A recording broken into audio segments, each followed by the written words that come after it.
march in line. Painted shields and swords, they shine so fine. Dice roll like thunder, sealing fate. In this battle of ours, let's not be late. Wargaming in miniature, no war too small. Battles on the tabletop, we'll conquer all. Heroes made of plastic, armies clash and roar. Wargaming in miniature, let's fight some more. Oh. Kings and castles rise where soda cans stood.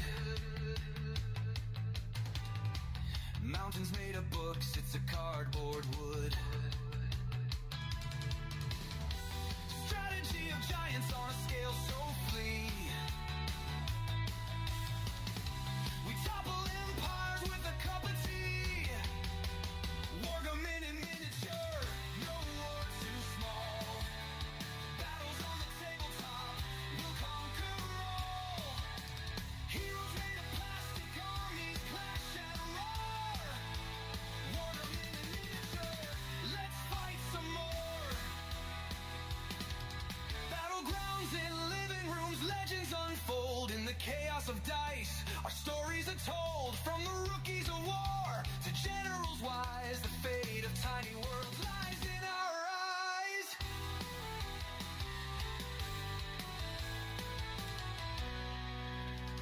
Snacks to the side and the glue close by. We men, broken warriors, give them one more try. Cavalry rides beneath the lamp's warm light. On this tiny frontier, we rewrite the fight.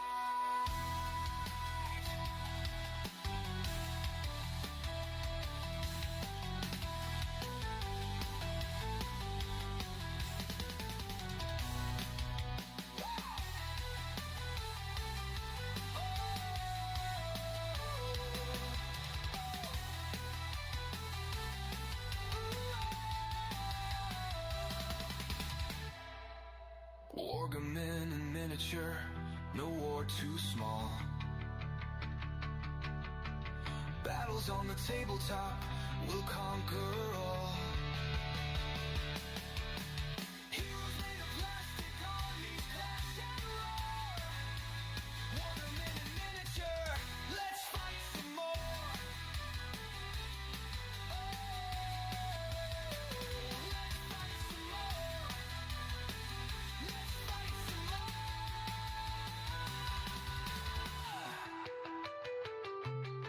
No.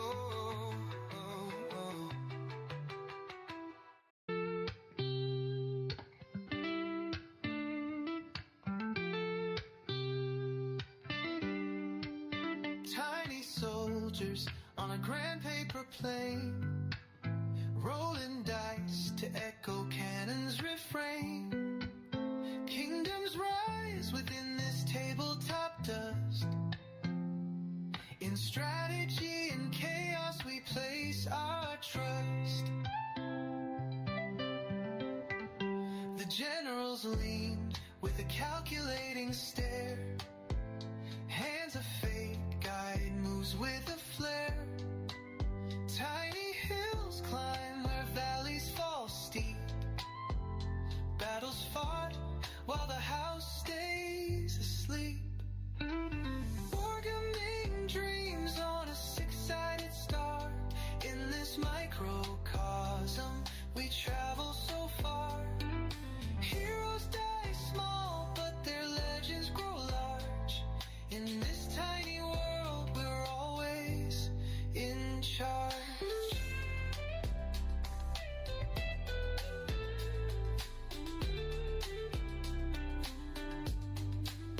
Painted commanders in coats of bold hue patrol the terrain in colors so true.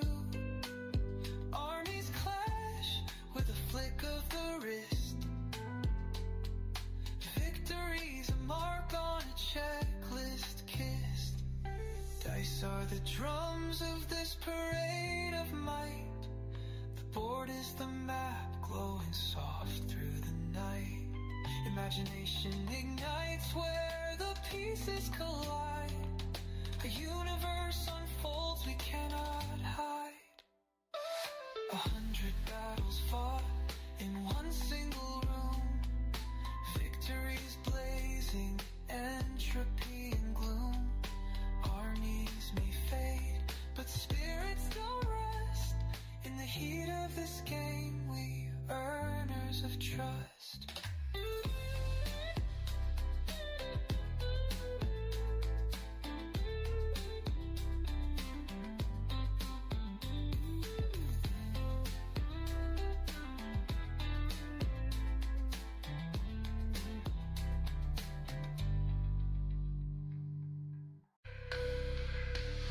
In fields of green and battle stage, a world in miniature engaged, with hands that guide the fates of men.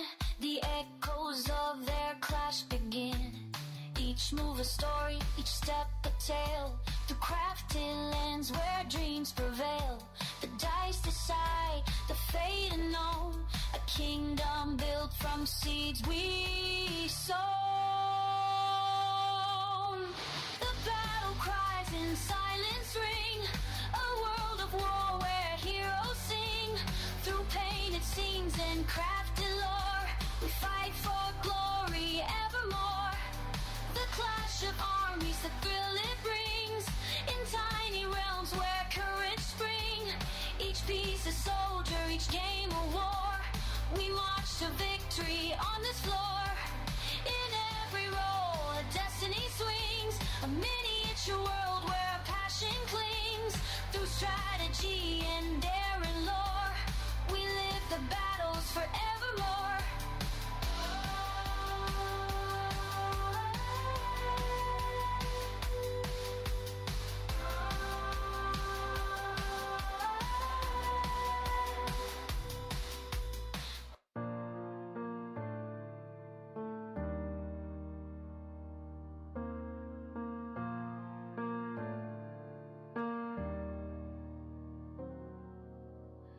In the quiet of the battlefield's design, miniature armies march in line. Strategies unfold in measured time. Derek leads with a plan refined. The clash of forces under moonlit skies, echoes of history in their cries. A game of minds where tactics rise. Victory awaits where courage lies.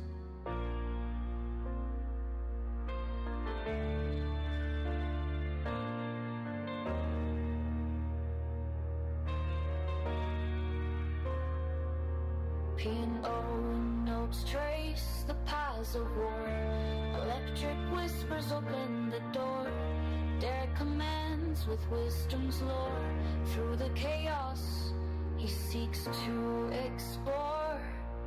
The clash of forces under moonlit skies, echoes of history in their cries. A game of minds where tactics rise. Victory awaits, courage lies.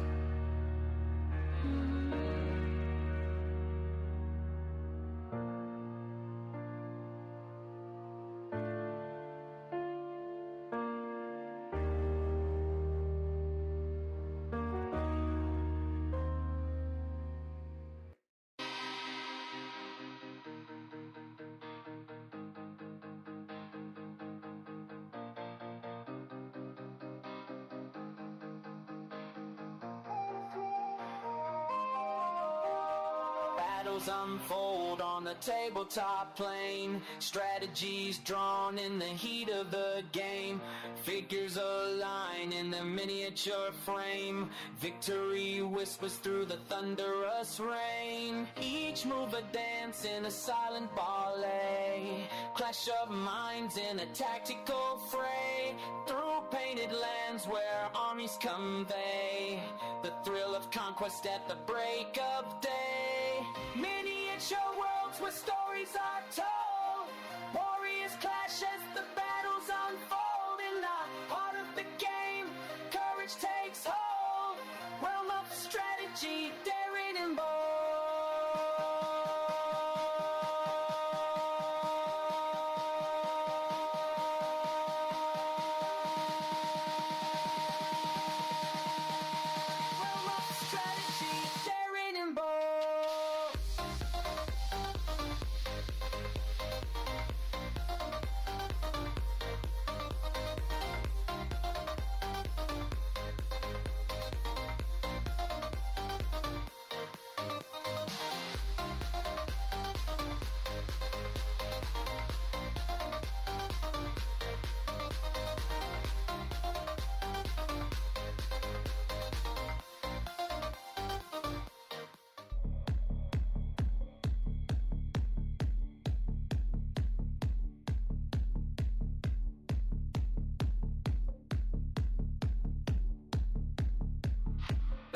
battles unfold on the table as expands. Miniature warriors in a strategic dance. 15 millimeters of intricate design. A world of conflict in a scaled down line. Terrain crafted with precision and care. Armies maneuver under watchful glare. Dice roll to decide the fate of the day. Strategies clash in a tactical display.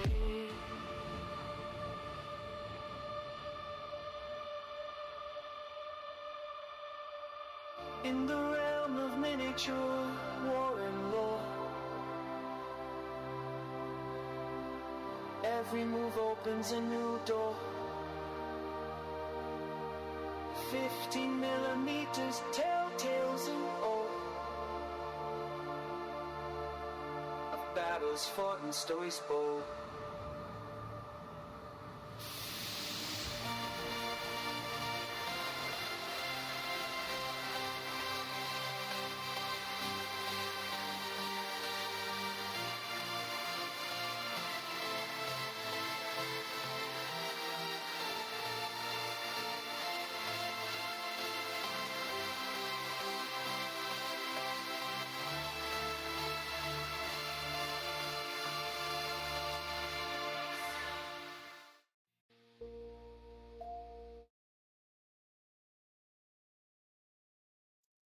Oh, there we go.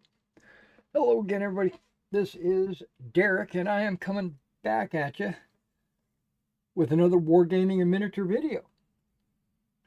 Now, in today's video, we're going to paint on these three line battalions, French line battalions, which I've only got one color left, and that's the white straps and gloves and a couple of plumes, but it's all going to be this. Oh, wait, well, anything else? Belts? Yeah, I don't know. But white's the last color that I'm going to apply. And then after that, we're going to put the wash on. I did actually soak and clean this brush, and it basically back to brand new. But I'm not going to use this brush. I'm going to use one of my smaller, maybe a 5.0 Hawaii 5.0. Yeah. Well, I've got some stories to tell you about Hawaii 5.0. You know, if you are interested, just let me know. Because I used to live in Hawaii. And my father at the time, well, my only father, but my father was in the Coast Guard, and he was in a position of authority. One of the, I don't think it was a base commander, but he was like maybe a flight commander or something. I don't know, but he was a commander in the Coast Guard. And I don't know if you know this or not, but this is back in the 70s. Okay, this is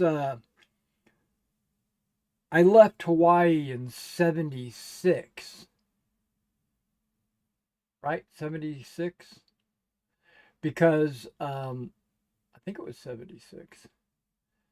Because they made a big deal about the bicentennial. 1776 to 1976. Yeah, I don't think it was 77. I think it was 76. And at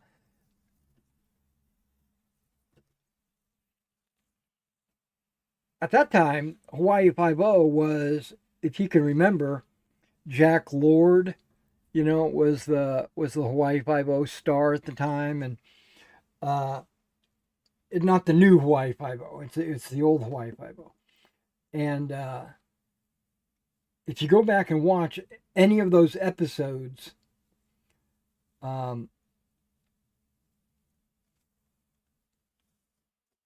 which I don't know if they still do that today, but I know that in the old episodes of Hawaii 5.0,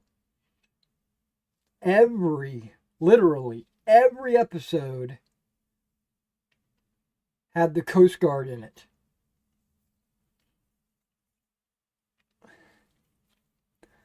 Yeah, because my dad was friends with, I don't know if he was friends with Jack Lord or he was friends with the producer of Hawaii Five-O or something, but he was in tight with somebody. And whenever they wanted to film in an area or something in the ocean or something like that, he said, only if you let, the Coast Guard have a presence in your episode or whatever. I don't know. It wasn't a negotiation. It was kind of like a mutual friendship kind of thing where they just put Coast Guard in because it helped out with recruiting and gave the Coast Guard a good image and all that stuff. So it was a mutual thing. And they didn't have to pay for it. My understanding was the Coast Guard just like flew over or used their helicopters or whatever, and so it was like they were getting free advertising and then and then the film company was getting free use of their helicopters or whatever. It was back and forth. Yeah, I have a lot of horror stories and just other types of stories in Hawaii. I lived there for about 3 years.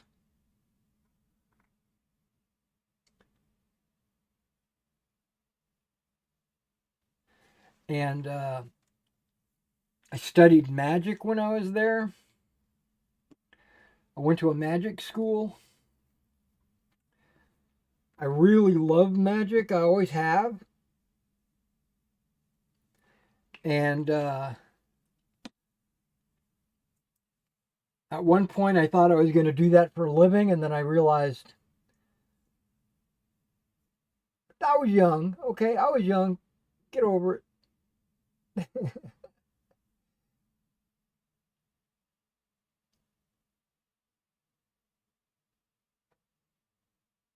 I had a pretty large firework explode in my hand because what I was doing is I was lighting them and then throwing them. And one of them I lit and it just exploded instantly. So that was scary.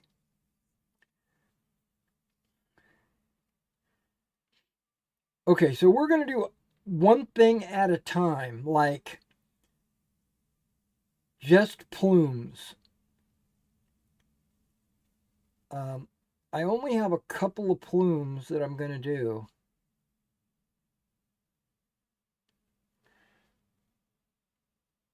On each of these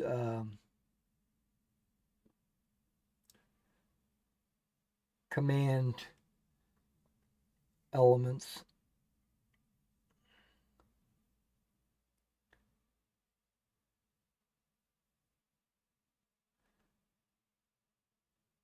On the North Shore, there's a beach, Kamaoli. Oh, I think it's Kamaoli Beach. I can't remember. Again, remember, this was many years ago. This is in the early 70s. Well, no, I guess not. I guess it was late 70s.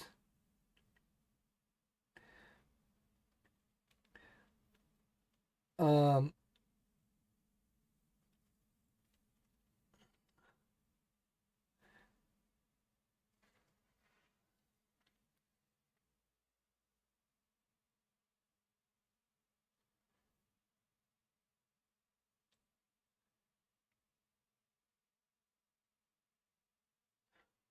and now, just seeing this guy's pants and how it needs to be fixed. There we go. His pants are fixed. But that's not what I'm aiming to do. I'm aiming to do the plumes. Just plumes. Come on, Derek. Focus.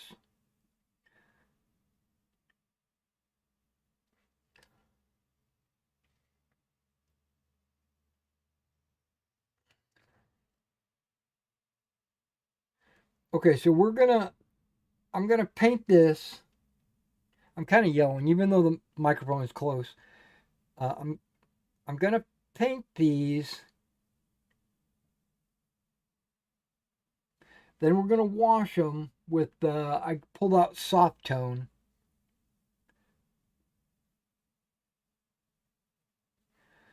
and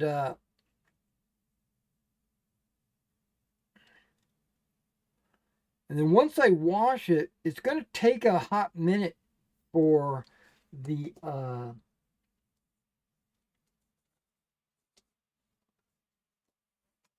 wash to dry before I put a dull coat on there. So, whoa, I almost hit the gray. Oh, hey, move over here. Um, so, while it's sitting here drying,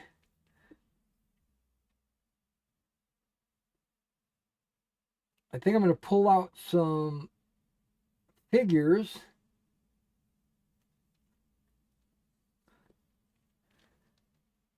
that I've done previously and based them differently. I'm going to rebase them. So, or at least peel them off their bases while we wait.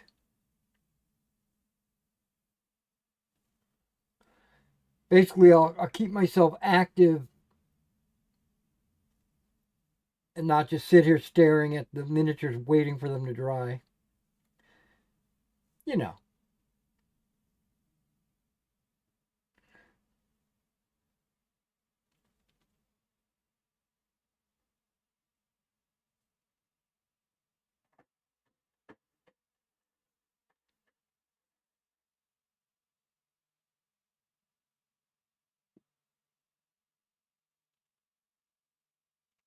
Yeah, we're not doing straps or anything. I'm just doing plumes. Because what I like to do is like hyper focus on one aspect to ensure that I get that taken care of, and then I'll move over to another aspect and I'll hyper focus on that. Then I'll move on to another aspect and hyper focus on that.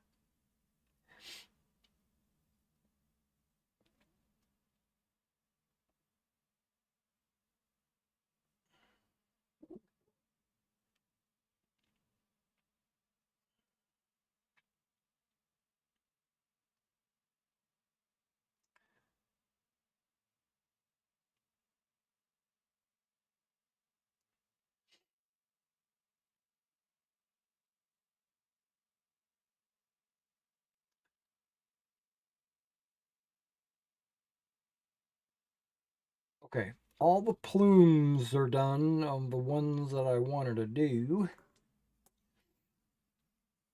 Okay, now let me think about this. I'm doing banners. I'm sorry, like the little the pennant that is on the guard.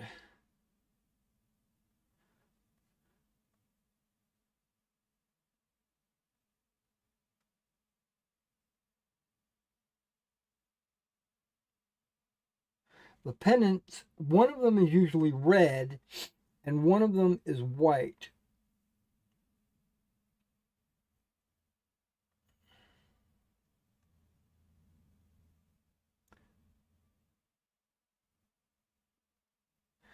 And that first one, but in these battalions, I only put one guard.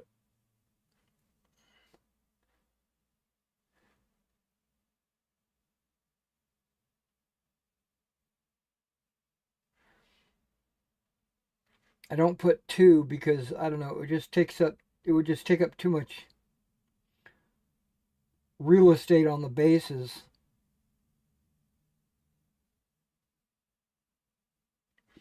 And it wouldn't look right. It would be right, but it wouldn't look right because of I'm representing a battalion with only 24 figures.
I'm not even sure. Something just dawned on me. I should probably check this. This would be something that I've been playing Napoleonics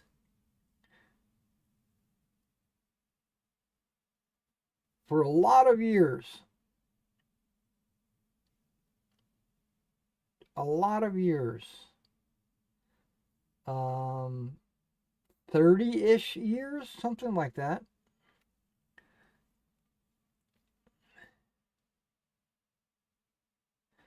And there's something that just dawned on me after 30 years. Okay, these guys are called in French. If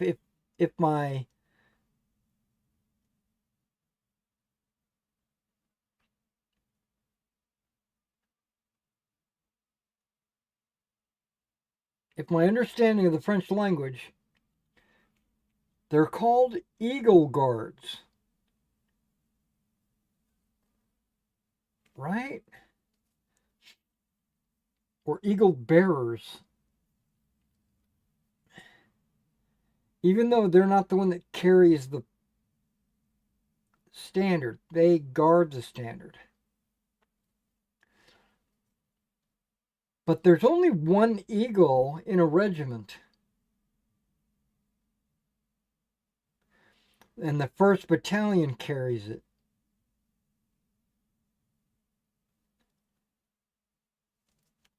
The 2nd and 3rd Battalions don't have eagles. They just have pennants.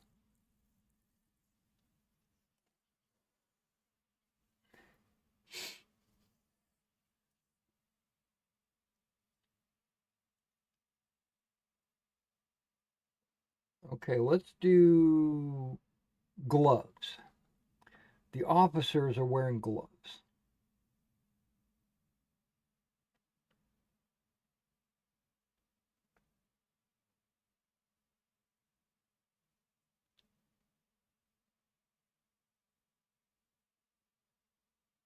So my question is, and I'm going to have to figure this out.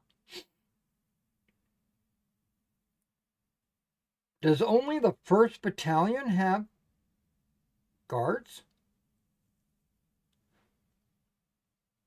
Have I been doing this wrong the entire time? Does the 2nd and 3rd Battalions, 4th Battalions possibly, not have standard bearer guards? Holy crap. I bet you that's the case.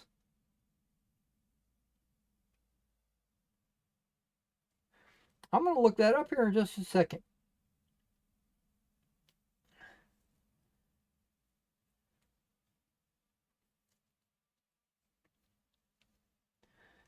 nothing I've just naturally just assumed, and there's a problem right there, that every battalion had a standard bearer.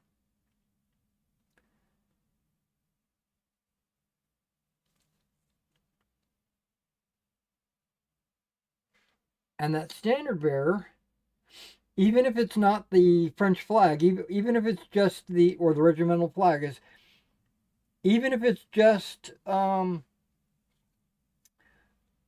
battalion flag, they still have standard bearers. So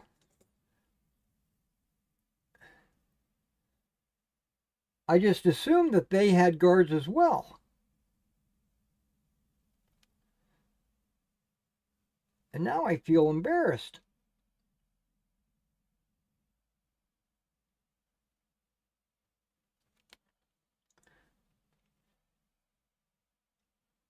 That this has only dawned on me now.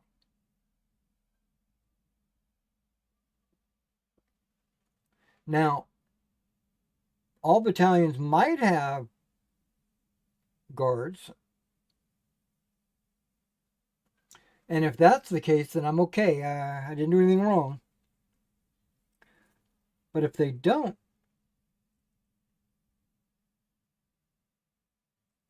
then I've put Eagle guards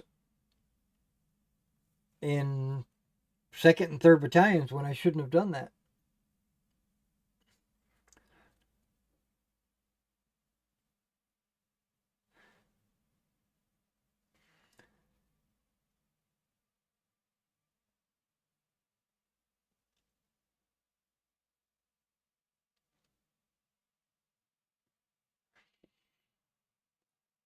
Okay, luckily this is going by really quick. This is going by because I'm not doing everything all at once, you know.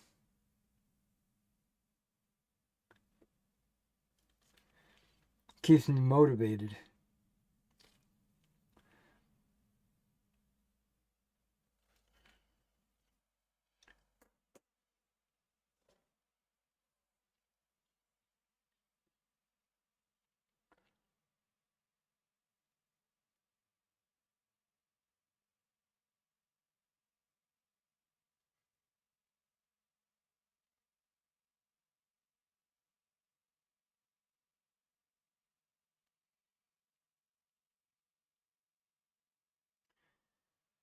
Maybe I should pull up Grok. Nah.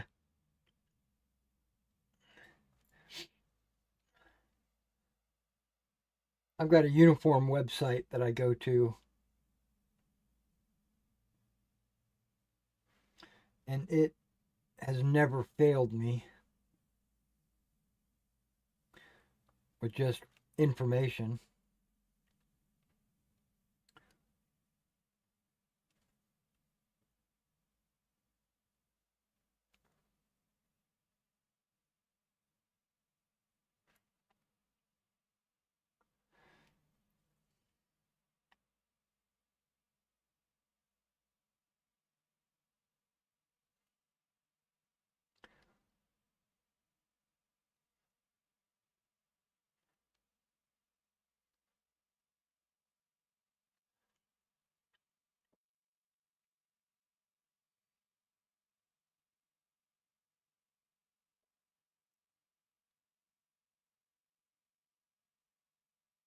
Now, every one of these battalions has an eagle bearer because Old Glory, all their standard bearers in their French army, every one of them carries the eagle, even though historically that just naturally assumes it's the 1st Battalion standard bearer. They don't have 2nd and 3rd Battalion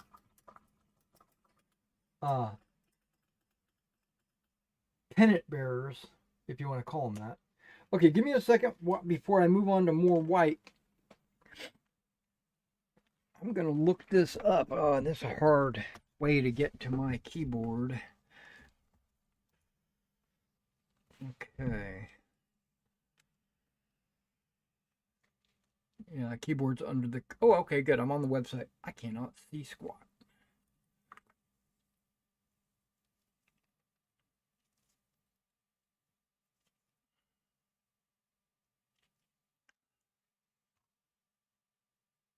Okay, let's drag the wrong thing. Wrong thing. Okay, let's drag that to there. Let's go there. That way you can see what I'm looking at.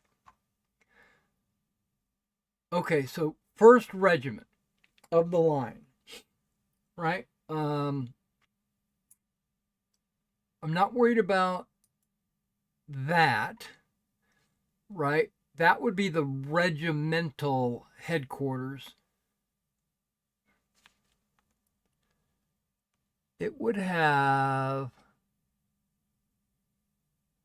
one premier port angle.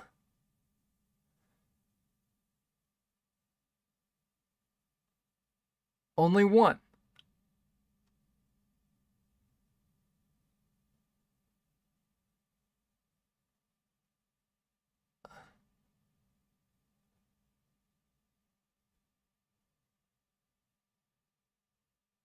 Wait. And one,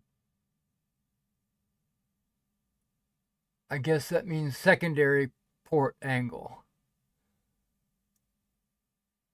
Okay, so out of those 54 guys, 54 homers, they have 2 port angles. Okay, and that's the regiment. Now the battalion,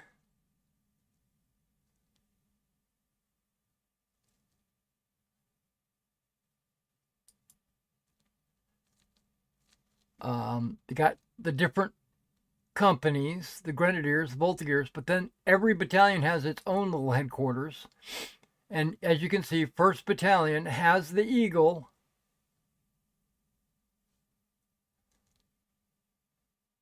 Premier Port. Okay.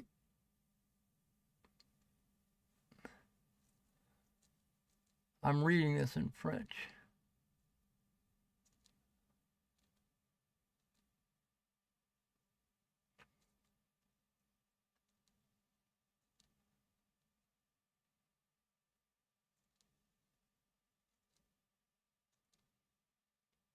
The 2nd and 3rd port angle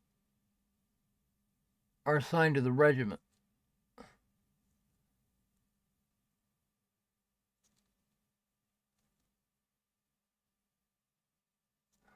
The guard, okay. The guard of the angle are assigned to the regiment. Okay, well, I don't have a separate model for regimental headquarters. So the 1st Battalion would get the Eagle Bearer and the left and right guards. Okay.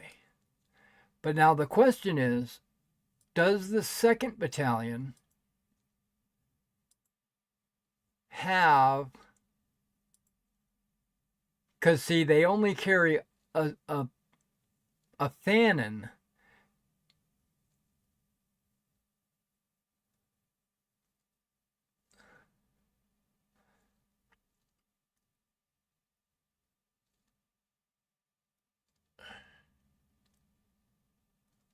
Okay.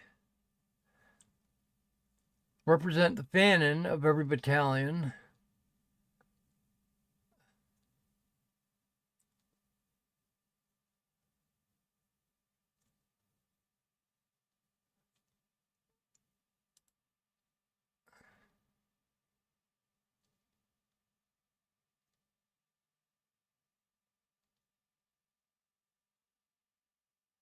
It's normally placed with a 4th company. Really?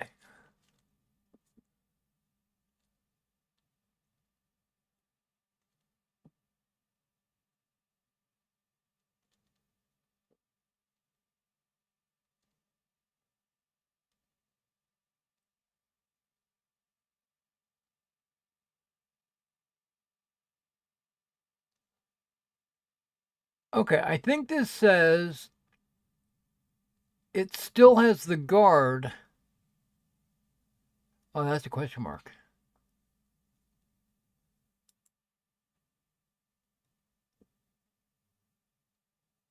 Hmm.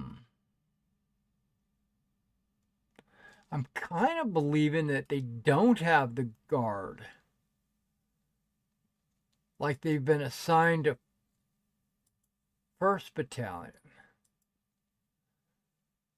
And that says exactly the same thing.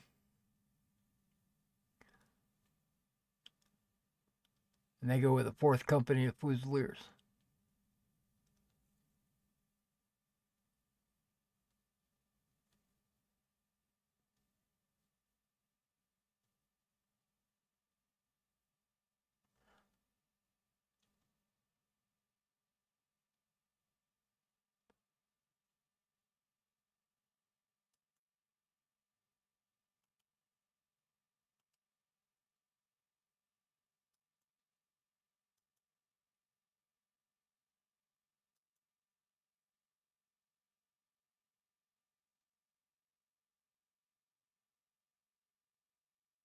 This says it's placed with the 2nd Company of Fusiliers.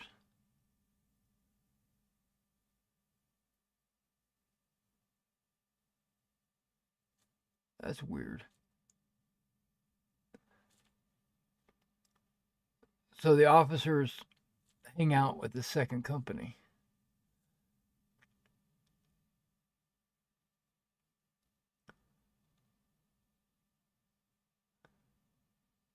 Yeah, it's been transferred to the regiment.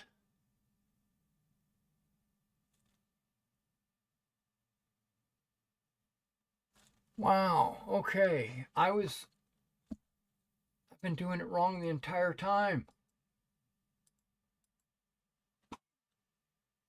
You know what? I'm going to continue to do it wrong because it looks cool. And it's too late. I've already painted them. I've already put every battalion together. Maybe going forward, any new battalions I do for Waterloo, I'll probably only do the 1st Battalion with the Phantoms.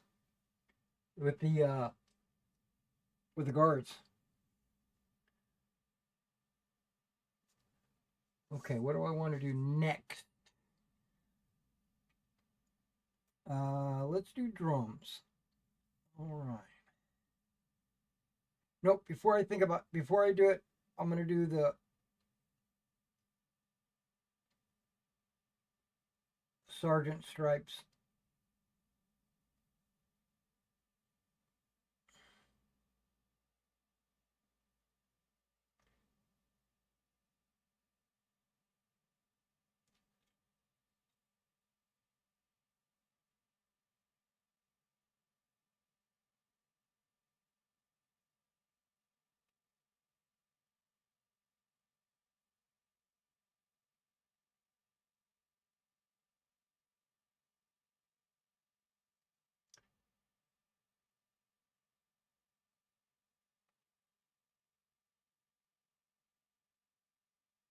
Because that's something easily I can overlook and forget.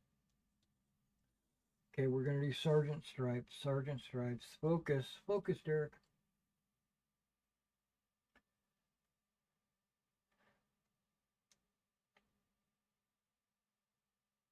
Wow, I just learned something.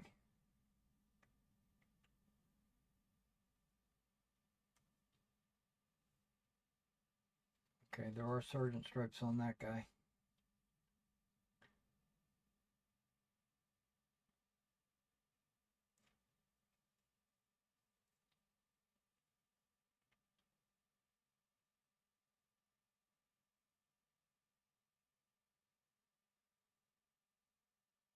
And it's okay if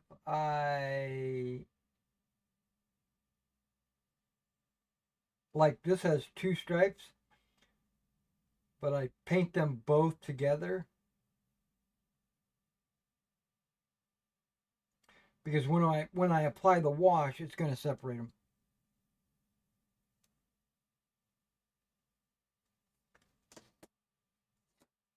It's going to put a dark line in between the 2 stripes.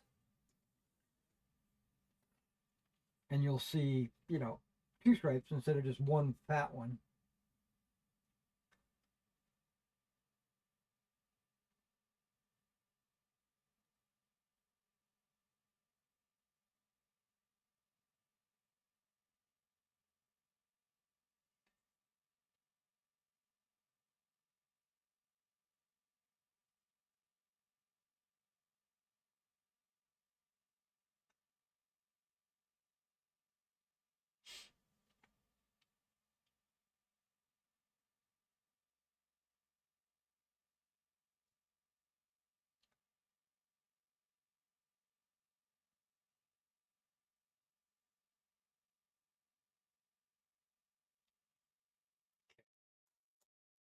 Okay, that was the sergeant stripes.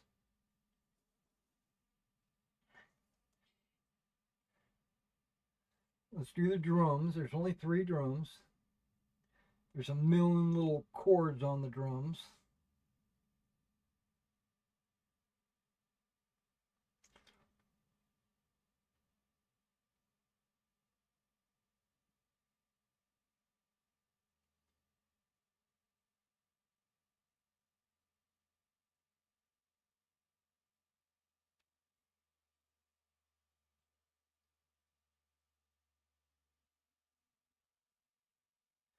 Yeah, the white is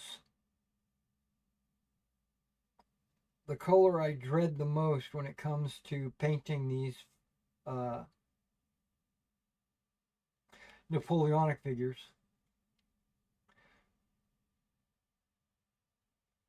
Because there's so much, uh, so many straps.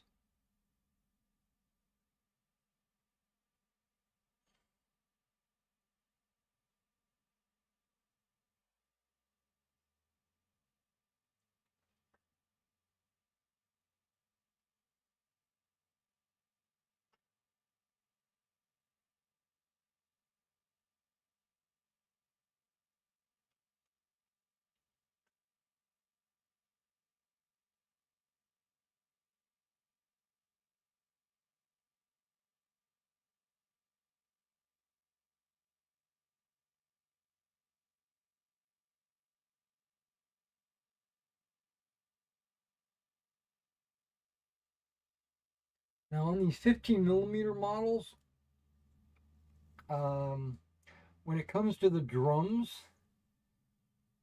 and the top and the bottom band that goes on the drum, it usually is 2 colors. It's usually like red and white or blue and white,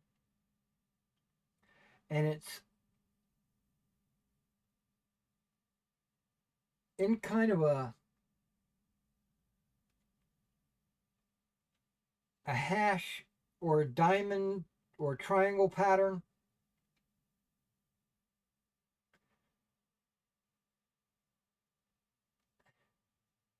And I find that 15 millimeter is just too small to do that.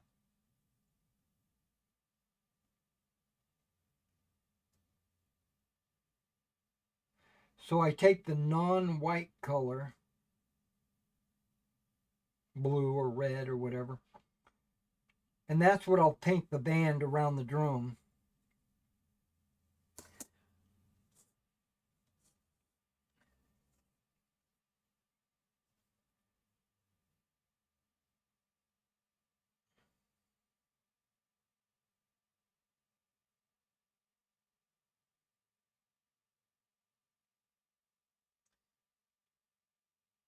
And then I'll paint the chords.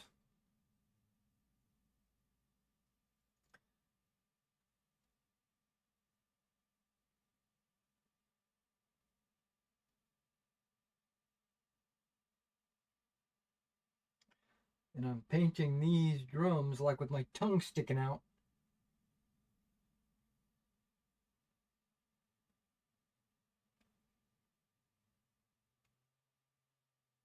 Not really, not literally, but figuratively. Because they're so small, and delicate and very precise.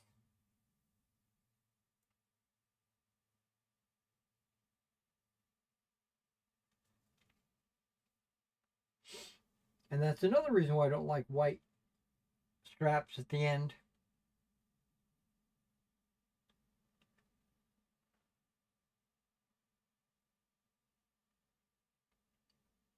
But you got to do it. And like I said,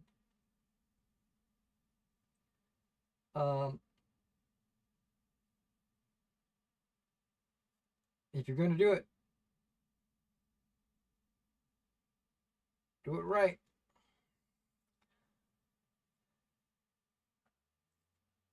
Make it look good. I mean, these are my personal models, you know. I'm not in any rush to get them done. I'm not on my way to a tournament or something.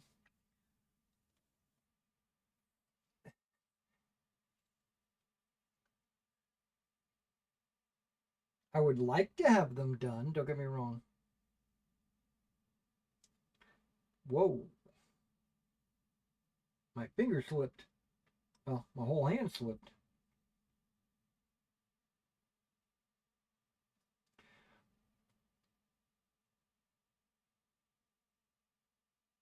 Luckily, it slipped in a safe direction.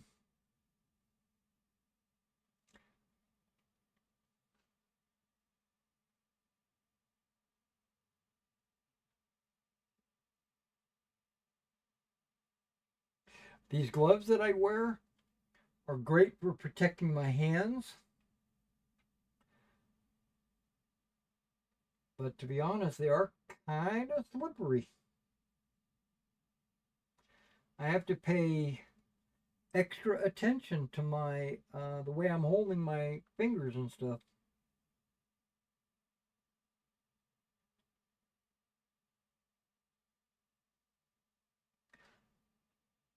As a little guide on painting, when I paint miniatures like this, I tend to have both my hands touching.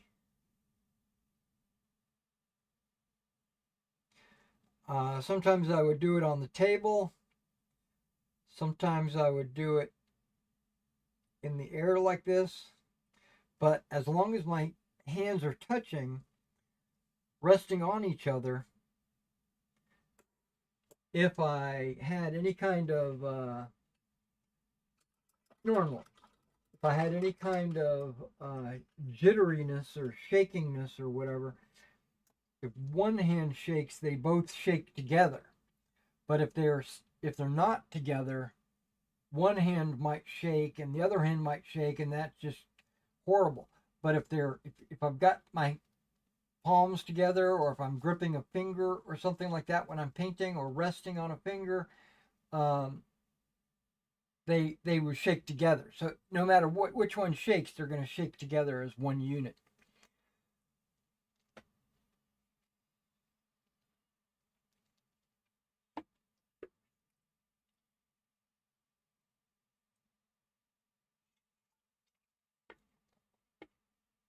Okay, got the drums done.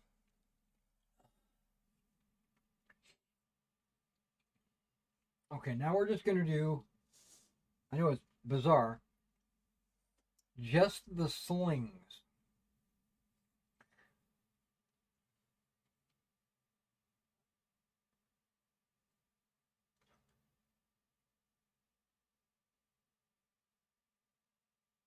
That way I can focus on one thing at a time.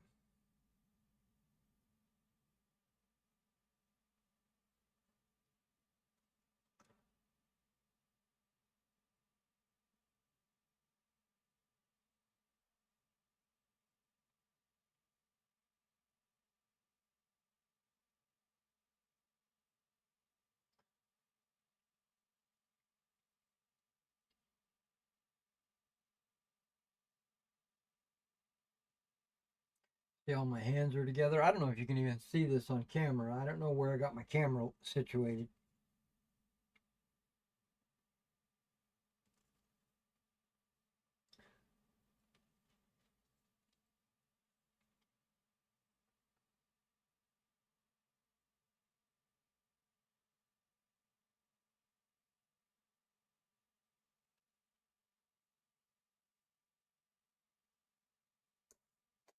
Okay, so just musket slings.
Yeah, I had no orders going out today.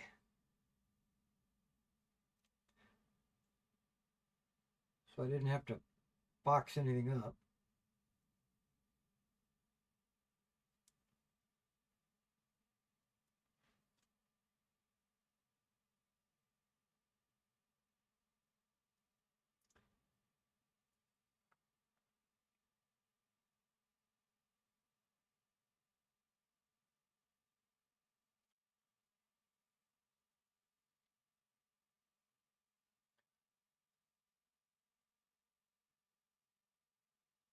I have to kind of pay attention to the model because half of these slings rest on top of the hand, the forward hand, left hand, and some of them are gripped by the hand.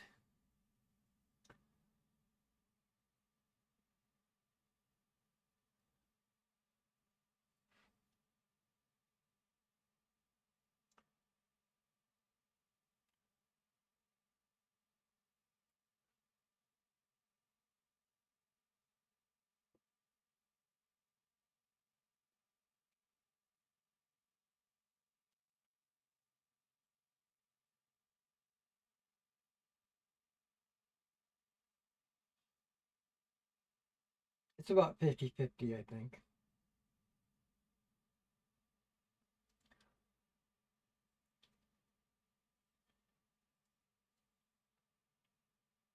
See how I stick my pinky finger out?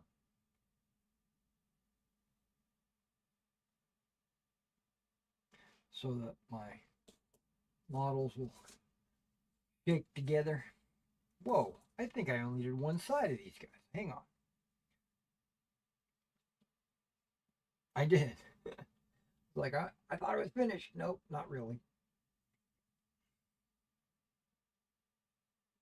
Just kidding.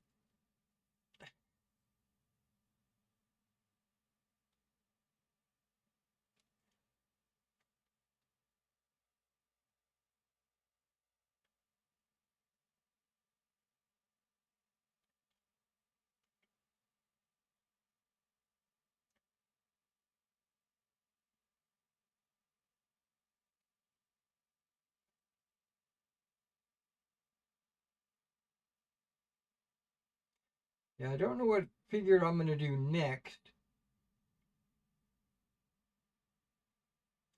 I think I'm going to do the Dutch Belgian. I don't know. Yeah.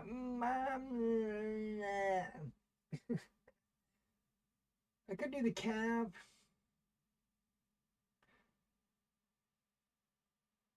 I think I'm going to do the 3 Dutch militia units. That's what I'll do.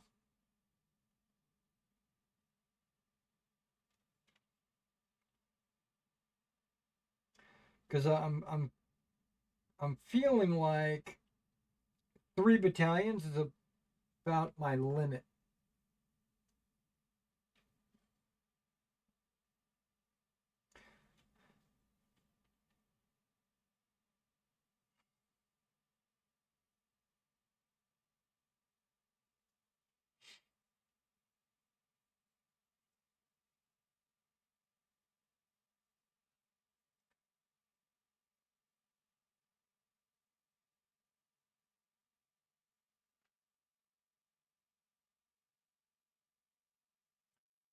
what is that, 72 figures.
So probably starting tomorrow, I'll probably start on the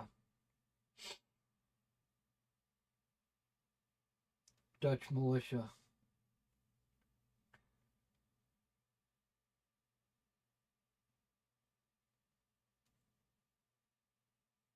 I know that I'm going to have these guys finished tonight. And not today because of dry times.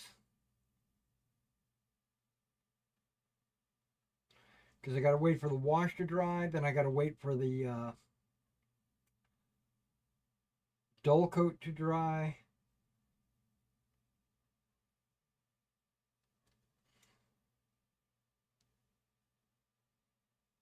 And then I'll have to wait for the glue to dry when I glue them onto their base.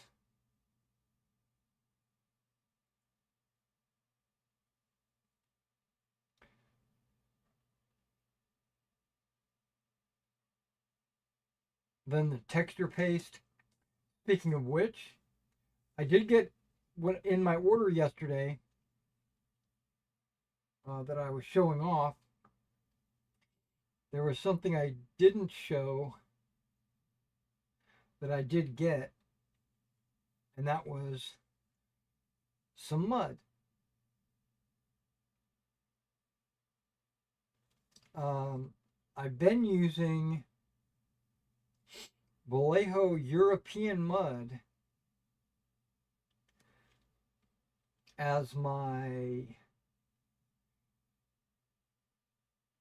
main one. For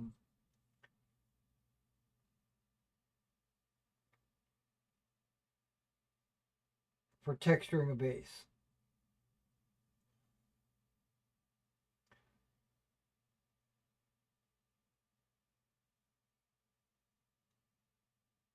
It has good color, it has good texture.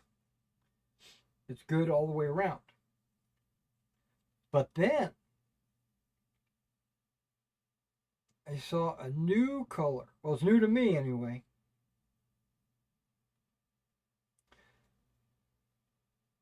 It's called brown. All right, just brown? Yeah, brown mud.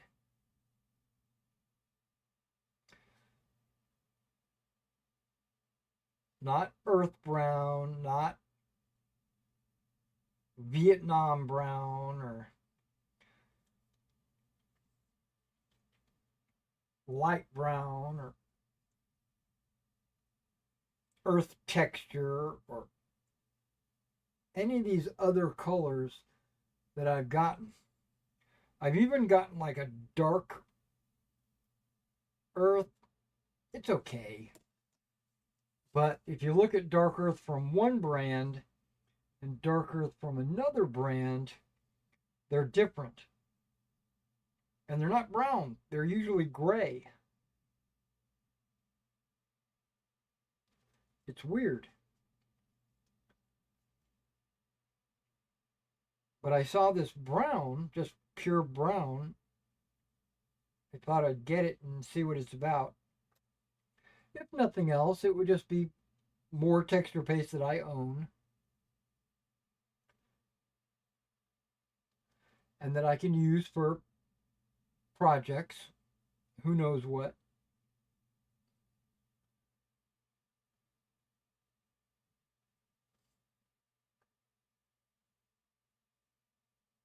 But just looking at it in the tub, I think it's definitely a very strong prospect to be my number one. It might take over for European.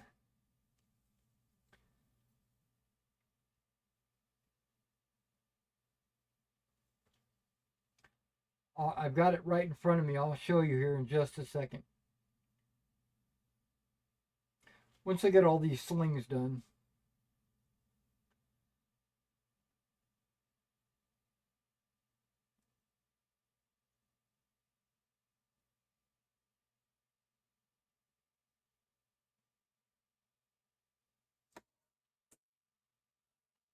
Okay, this is the last battalion.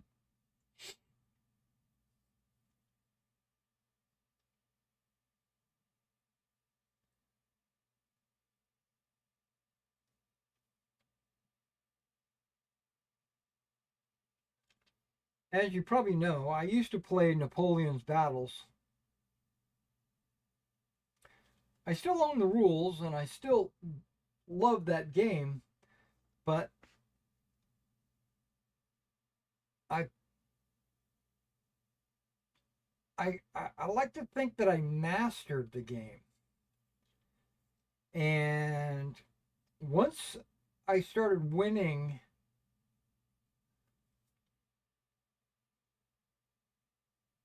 every game I played, the game kind of lost its allure for me.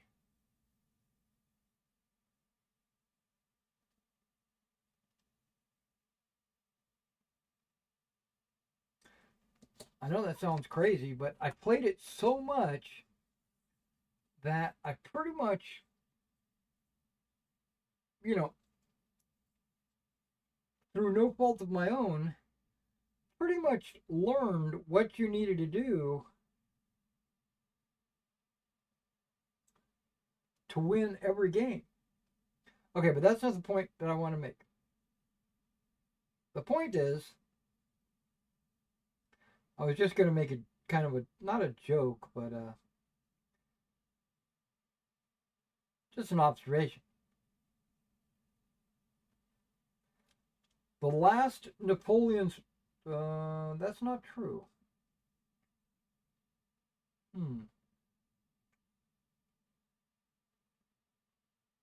Okay, because I got started with Avalon Hill's Napoleon's Battles.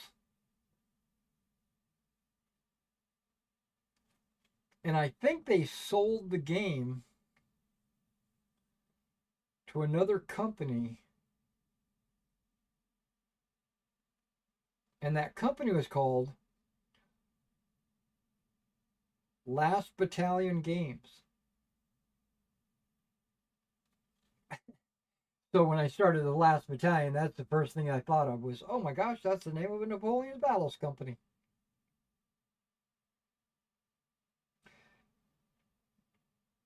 And then I think they sold it to another company.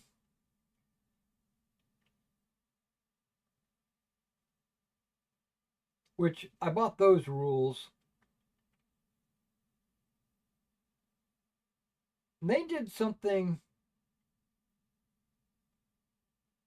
That next company, I don't even know what the name of that company is.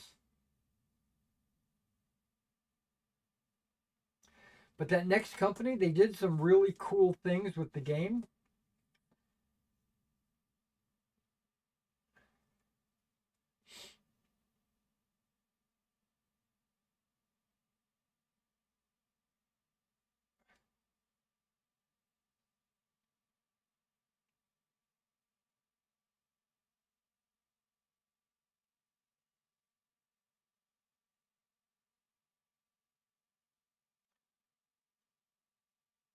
One of the things they did was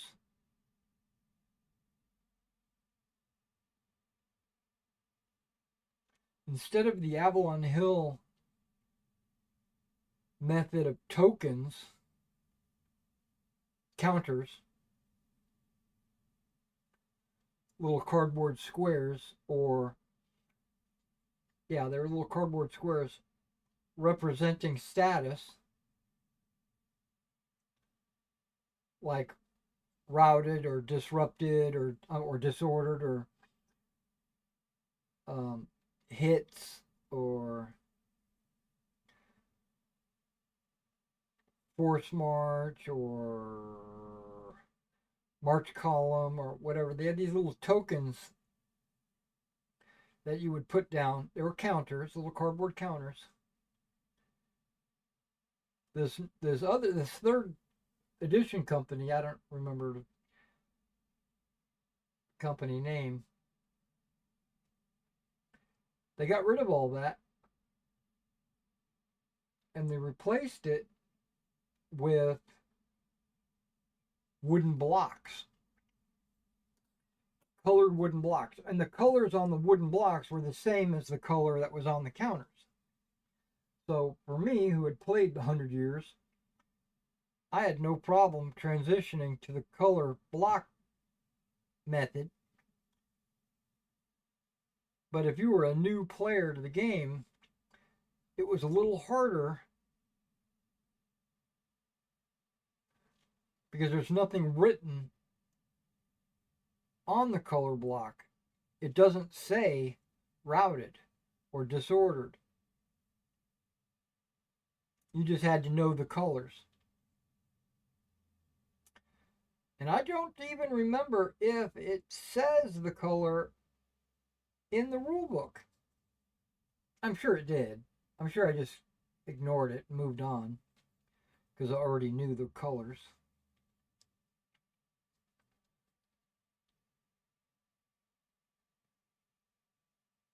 But that's just another. I thought it was cool because these wooden blocks on the table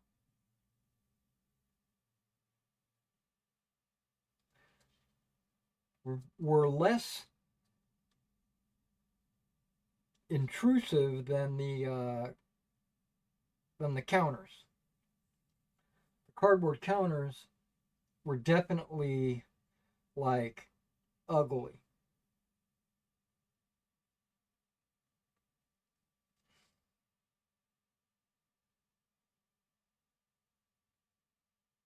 But that was an Avalon Hill thing, you know, they had lots of counters.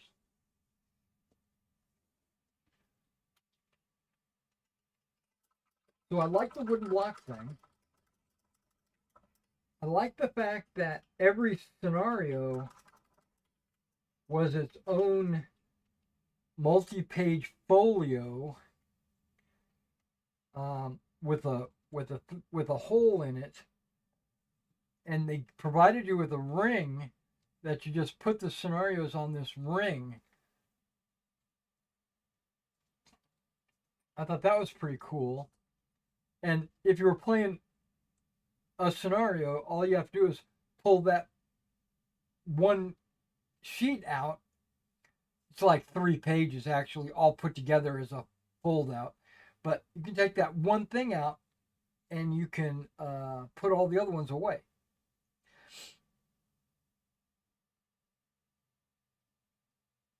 Okay.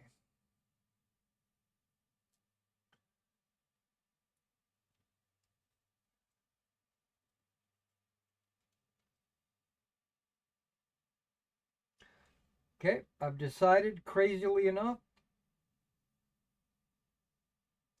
I'm going to do sword tassels.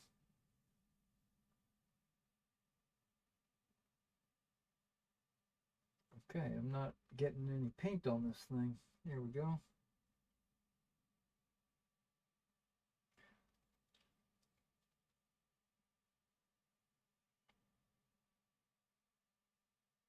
There's not many sword tassels, just the elite and the headquarters.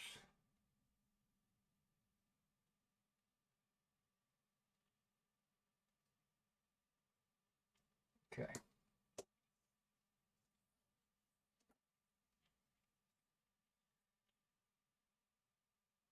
And I'm hitting them with white.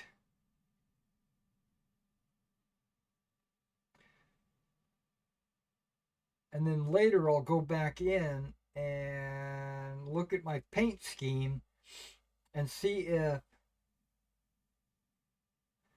just the tip or if the whole thing is supposed to be company colored. Like, do the Grenadiers have red tassels or do they have white with just the tip red?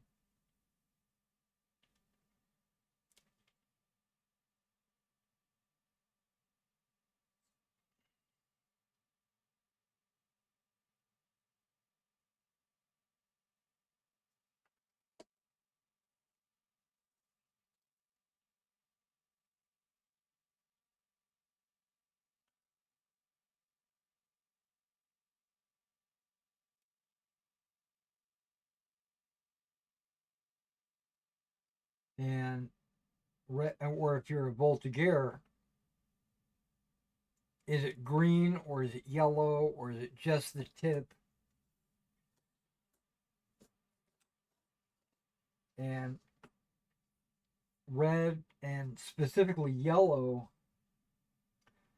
goes on top of white way better than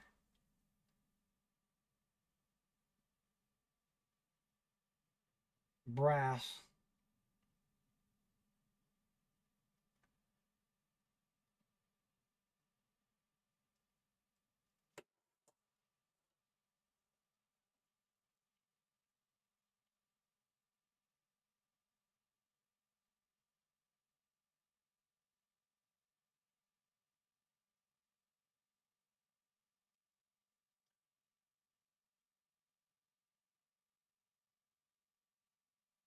Okay, so that's all the tassels.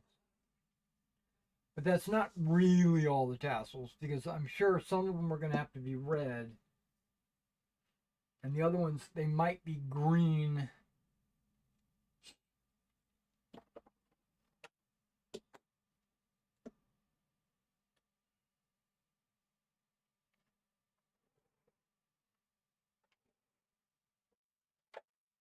Or yeller. So we'll figure that out here in a minute. I'm still doing the white. All right. Before we do the straps and belts, we're going to do the backpacks. Um, the backpacks have like these three little straps on the back.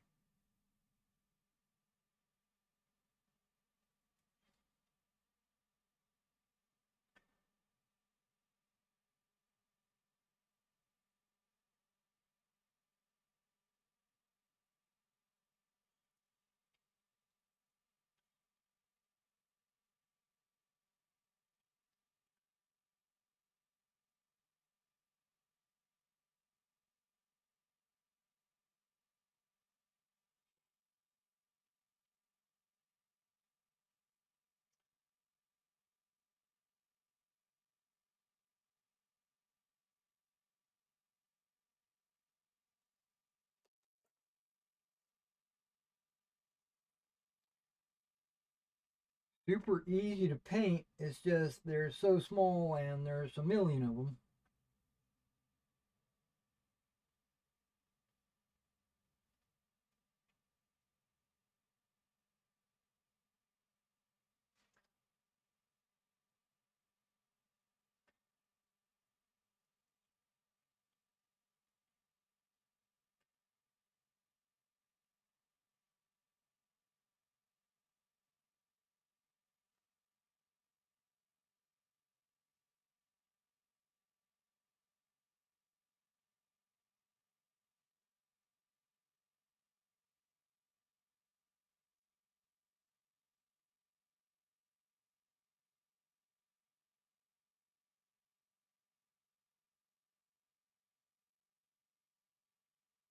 And luckily, none of these backpacks have um,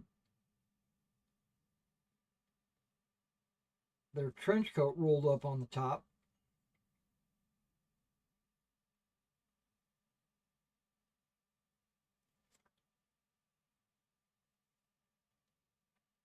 Because there's usually a couple of straps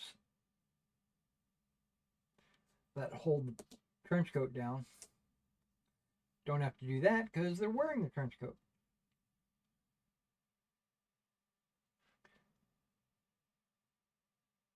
Great coat, whatever you want to call it.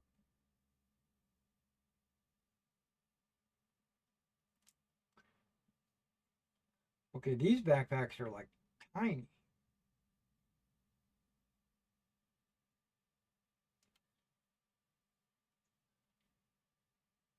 So they're a little bit, those are the elites, and these are the line Fusiliers.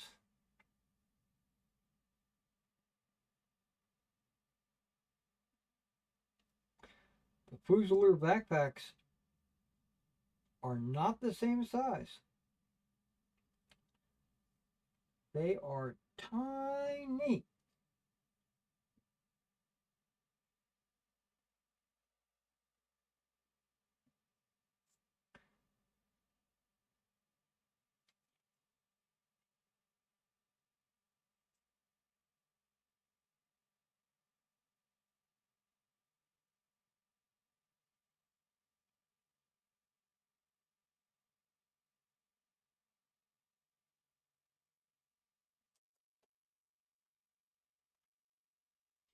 Itch, itch, itch.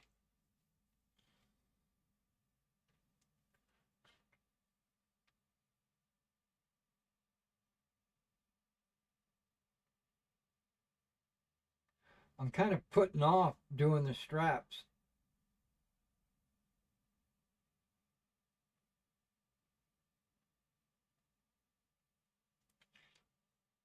You know, I know that. I know. I'm aware. I'll get to it.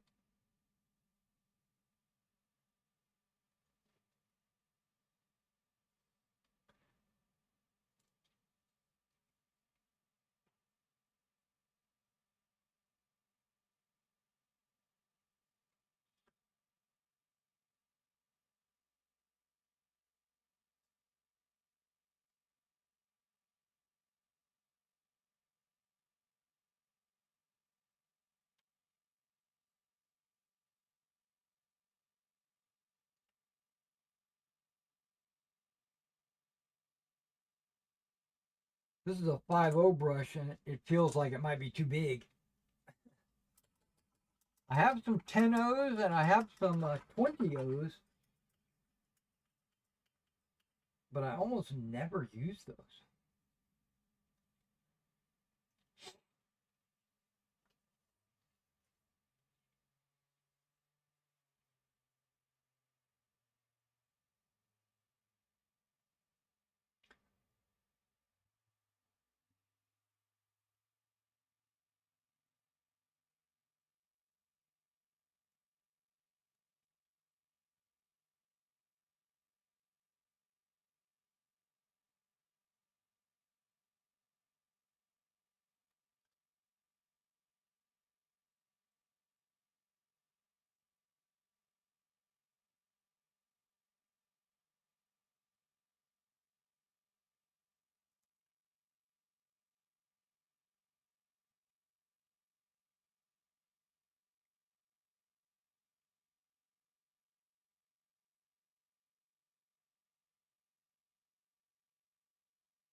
Okay, these guys are elite, and I don't feel like their backpacks are much bigger.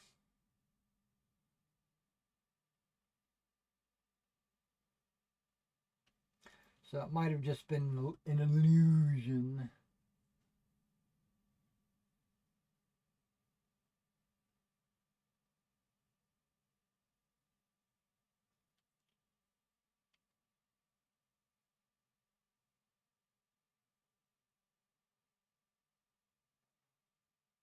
Okay, things are starting to get blurry.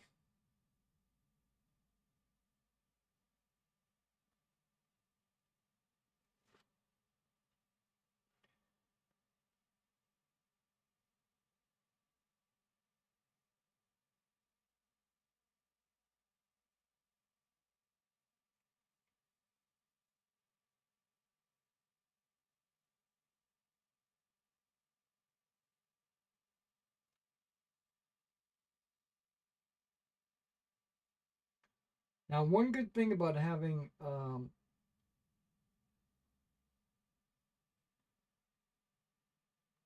white straps, white uh, sword belts, and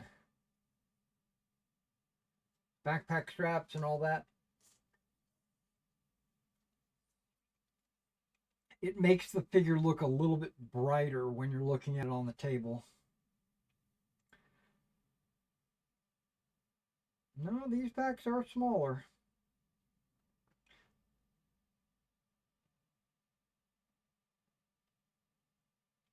Yeah, they're definitely smaller.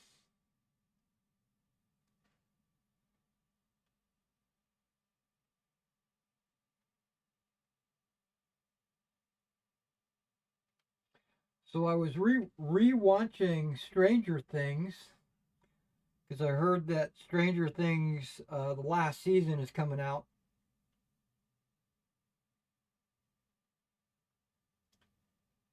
soon, and so uh, basically I just wanted to get myself back in the Stranger Things frame of mind, you know, whatever.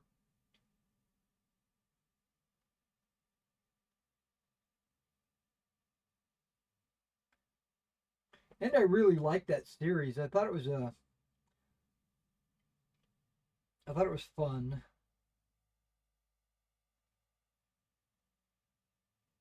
Not too serious, but had little like episodes that were serious. I don't want to spoil it if you have never seen Stranger Things. It's been out a lot of years. But when I started watching Stranger Things, I noticed that some Stranger Things news started to pop up on my feed.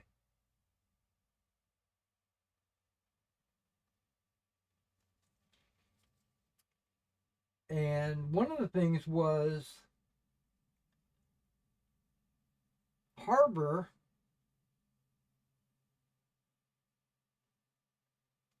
the guy that plays the sheriff,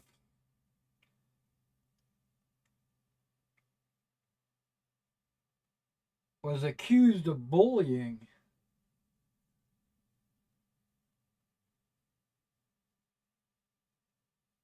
on the stage, on the set or whatever.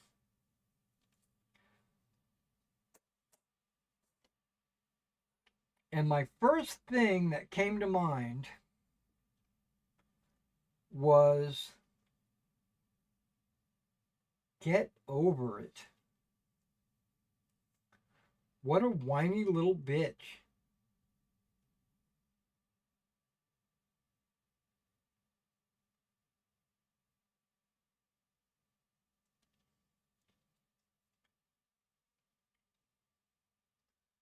Oh, he called me ugly. I don't know. I don't know what actually was said.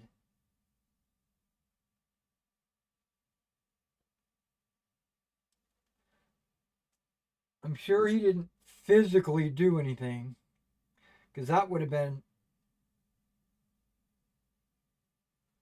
a totally different story. But to me, and I hate to say this, bullying is a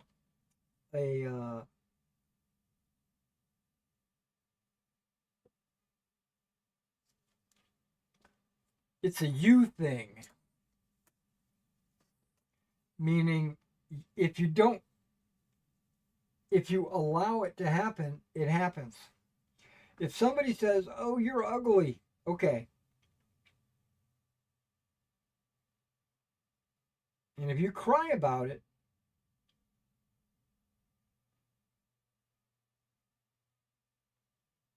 that's you, not them.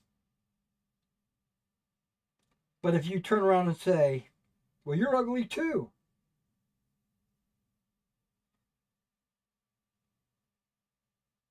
or something like, "That's not what your mother said last night," or something, you refuse to be bullied. Or you play it off as being just banter. And I'm sure that that's what he meant it as. Like, "Oh my God, you're ugly."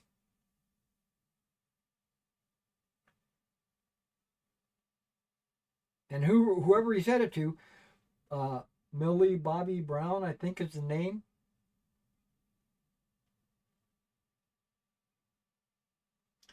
Which I think that's the main character.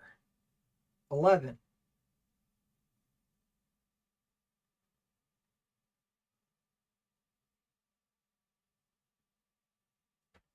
I think. I could be wrong. But if he said something to her that she didn't like, she should have came back with her own little quip.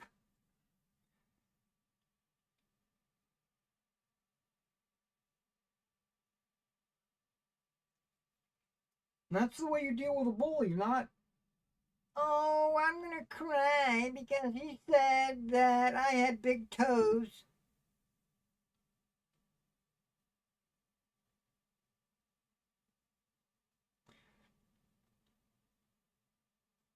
I'm just, I don't know what he said.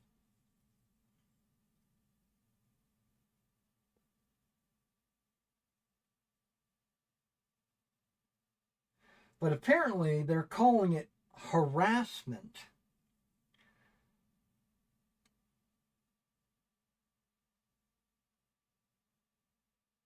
Not sexual harassment.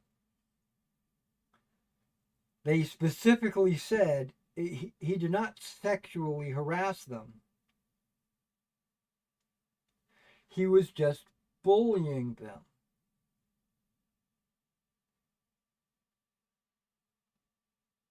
Not them, her.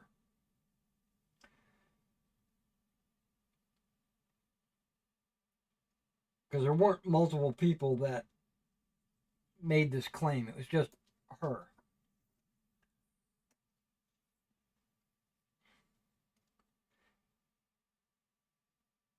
And I can't see this.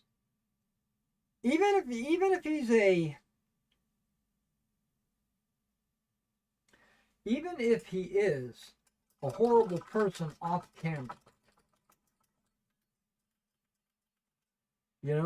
I just don't see him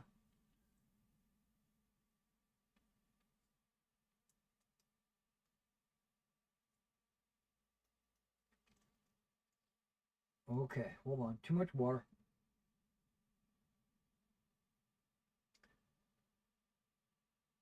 Yeah, I don't see him um,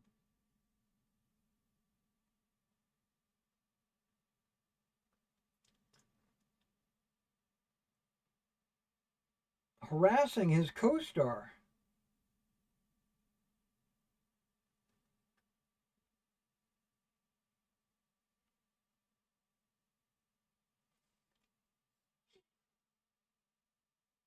And apparently these allegations happened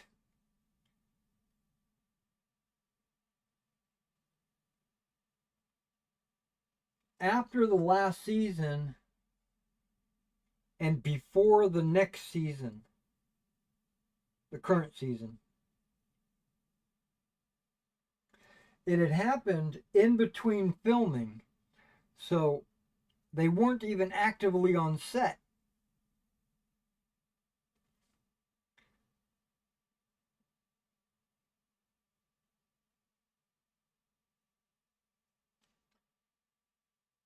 And this guy's got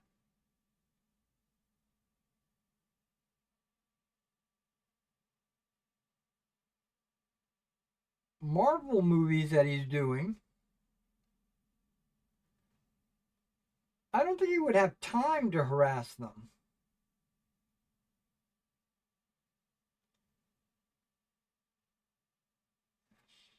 And the only harassment that I could think of would be like a jealousy harassment.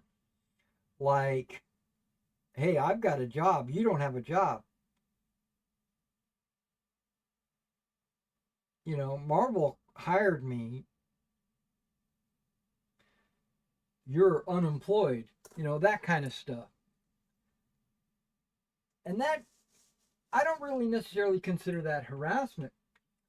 I consider that an attempt to motivate them to go out and get a job. That's the only thing I can think of. I don't know. I've been wrong before. Okay, so we're gonna add a little bit of white to this because now we're gonna do straps, and straps is gonna take the final effort. The final countdown. That's all I needed, just a couple of drops just to replenish the goodness. And this is supposed to be off-white, and I always thought off-white was like closer to eggshell or something like that. But this is pretty much just white.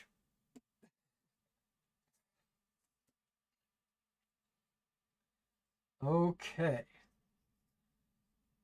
We're going to do one figure at a time.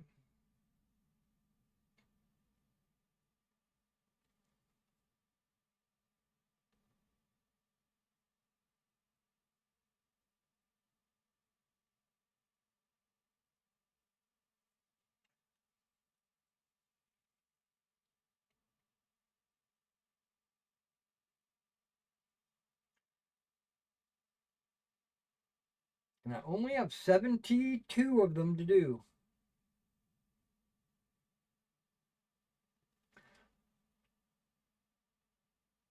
Now, they all should be fairly easy because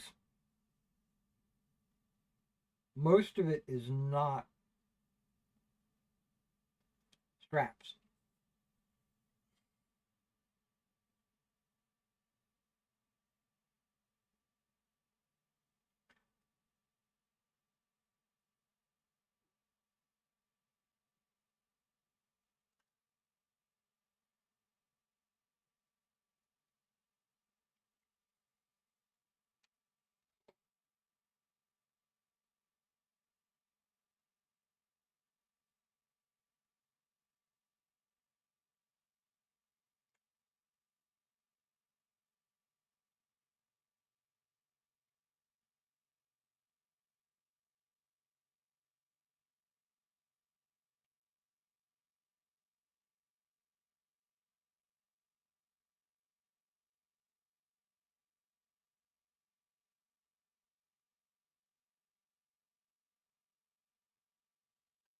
Come on.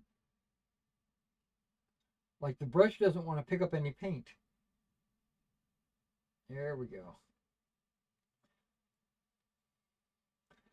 Now this officer's got crisscross straps.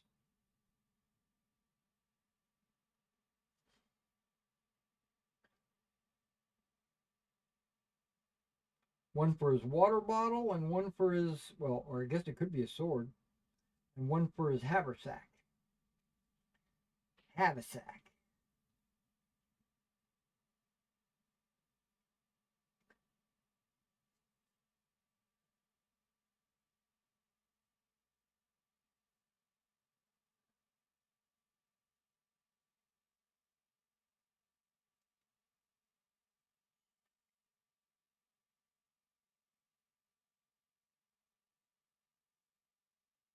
All right.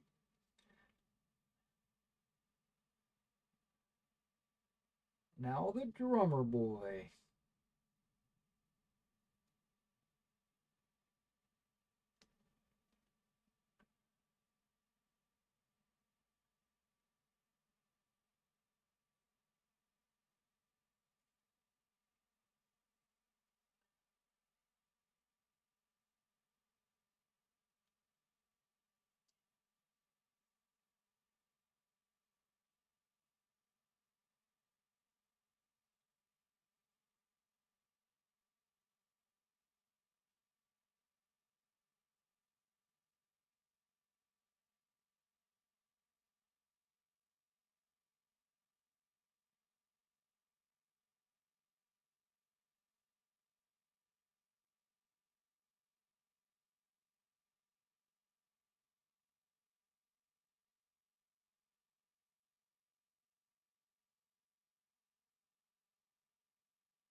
Now on a regular Fusilier, you've got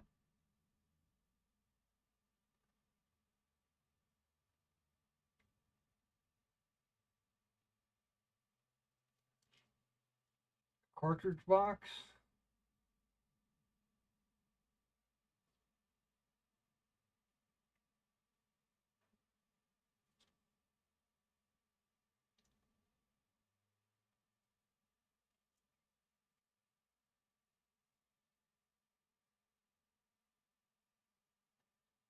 and the sword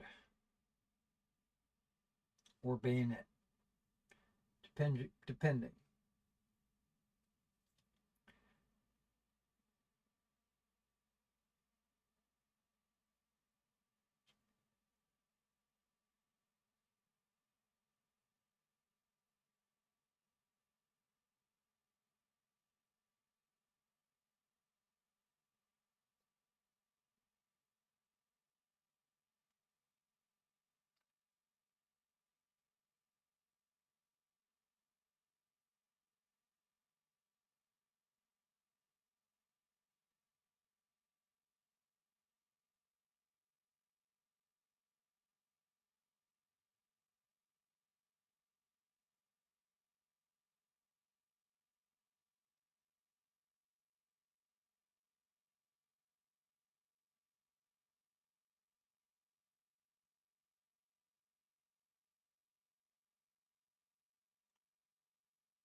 All right, there's one stick.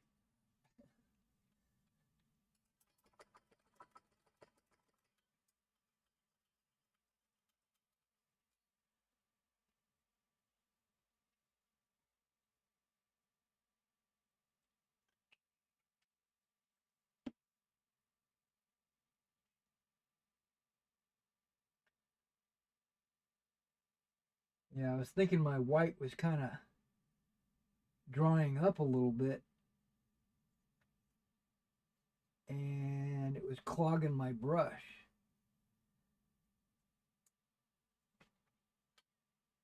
All right, so now we should be cooking with Crisco. Should be good to go. We'll see.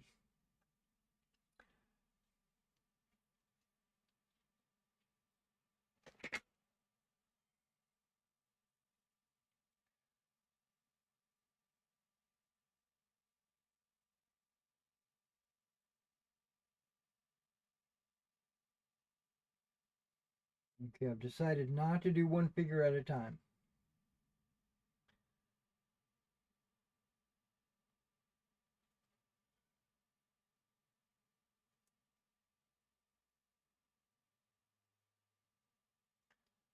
I'm going to do one strap location at a time. That way I don't have to rotate the model. I can just paint it and then go to another step.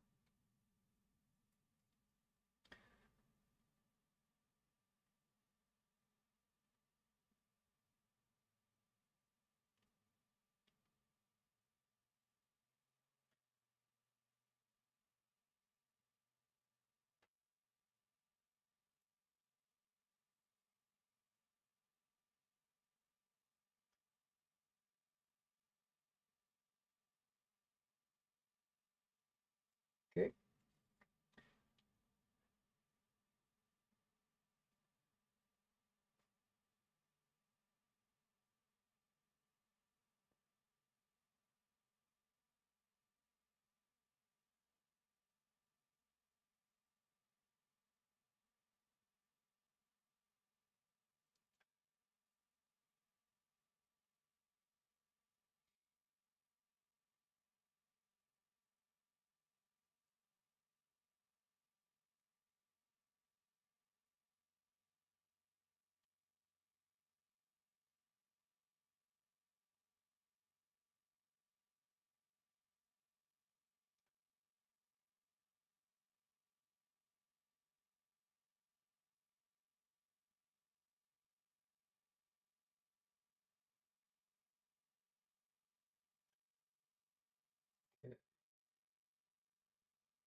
Okay.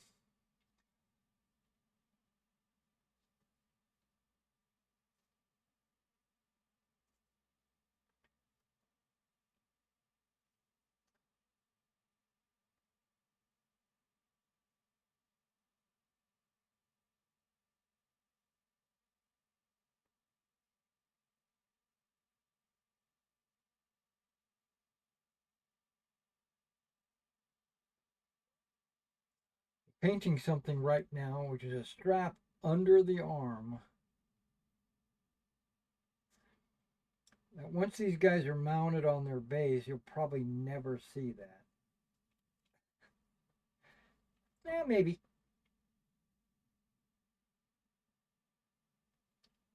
Yeah, you probably could see it. Well, they're painted.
Whew, those are hard.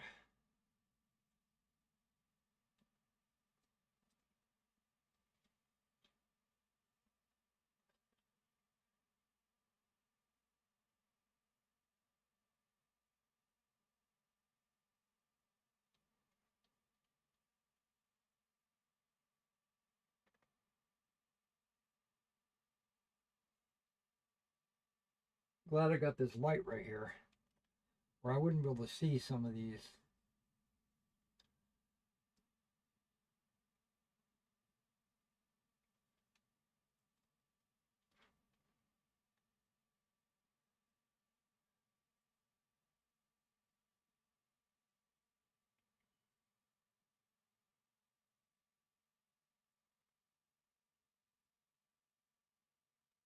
I have been known to paint where a strap is supposed to be,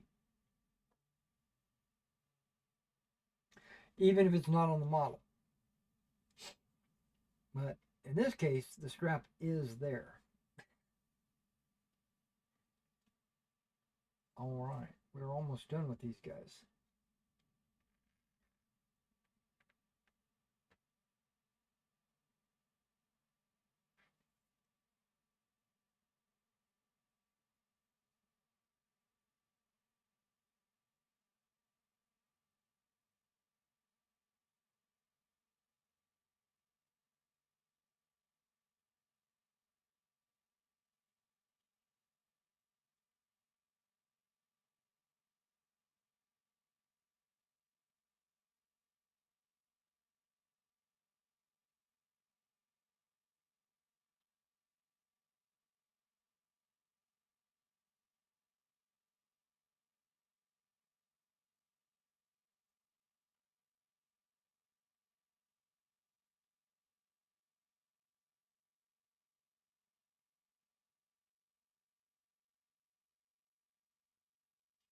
Okay,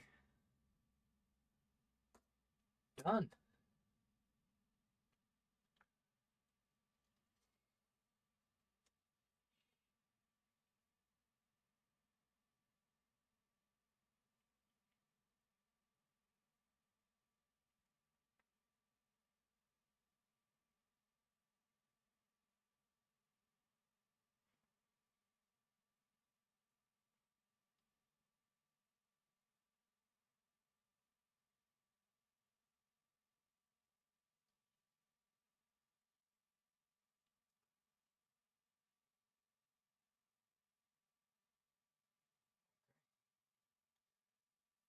Regular Fusiliers are going to be a lot easier to paint, it looks like,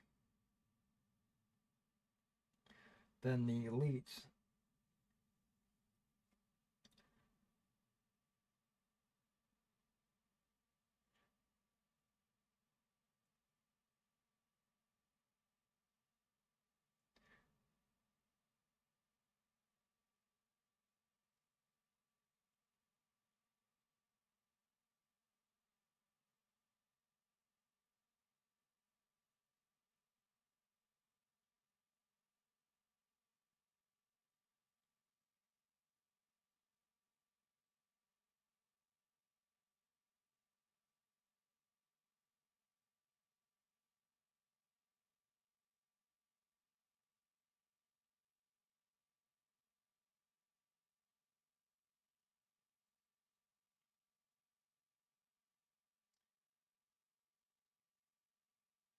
So I was watching a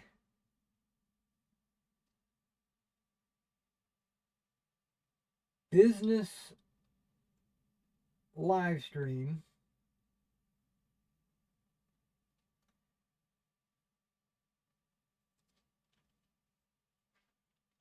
and they were talking about charging what you're worth.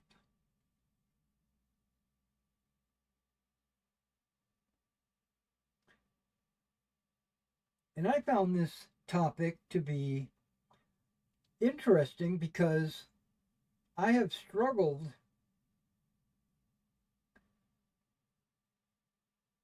with charging what I'm worth when it comes to commission painting.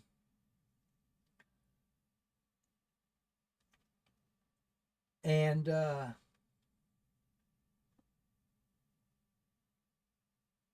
speaker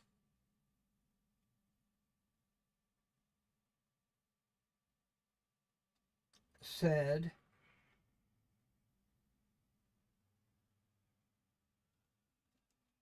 understand that you're performing a service that your customer needs, right? Or wants.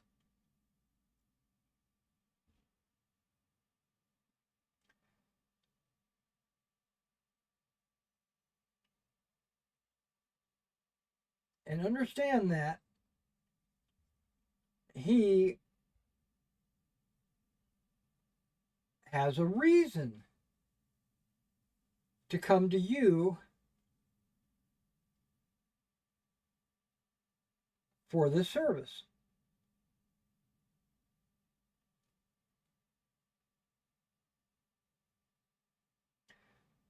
And usually that reason is he's unable to do the thing.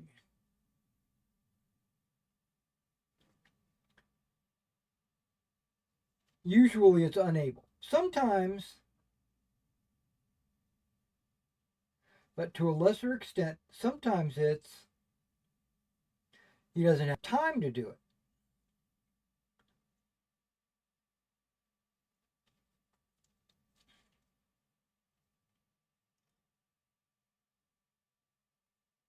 Now, I'm not going to give you the entire lecture or the entire workshop or whatever you would like to call the thing. It's kind of like a lecture. I kind of think of it like a lecture.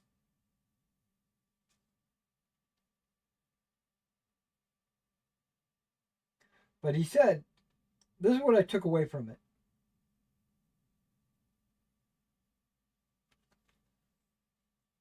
Don't think of yourself as an equal.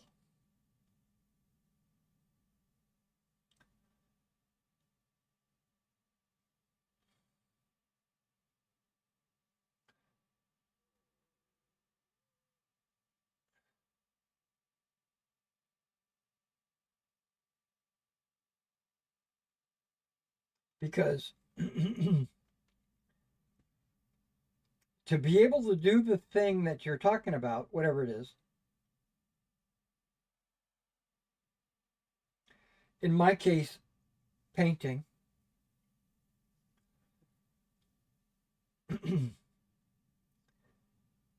how long have you been painting?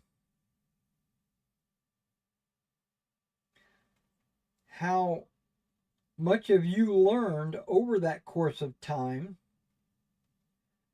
where it's improved the quality of your work, whatever that thing is? I'm just using painting as an example. So if you've been painting for 20 years, you're not charging your customer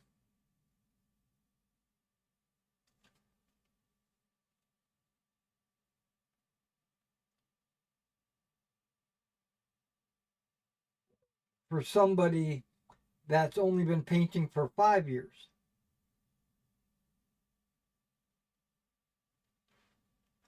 If you literally have been doing it for 20 years, you should charge for 20 years of learning, study, practice,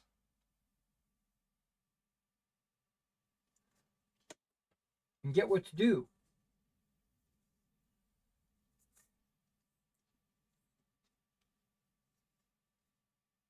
They're coming to you because you have that 20 years of whatever it is, practice, study, experience.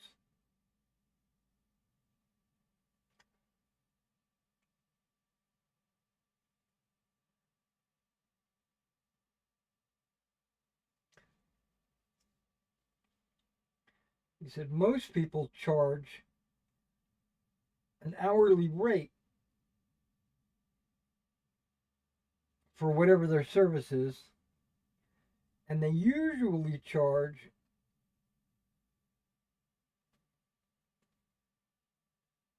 something close to minimum wage.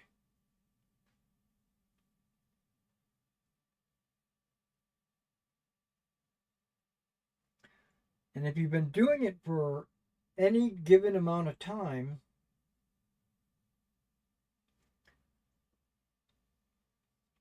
you should be making more than minimum wage.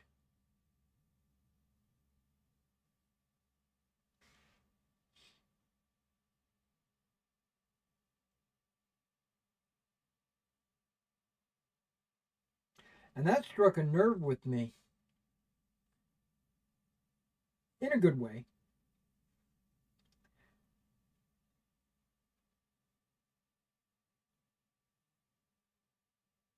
Because whenever I charge for my commissions, I have a price list. You can see it in the description. If you go down there, there's a Google Doc. It'll take you to the description of how much I charge.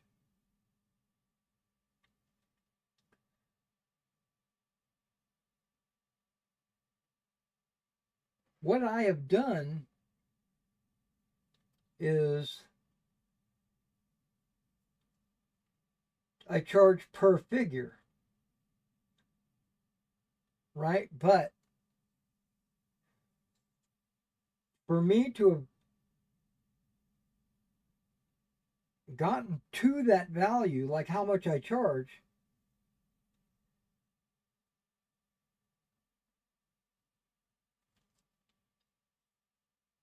my thought process was, how long does it take me to paint that figure? So even though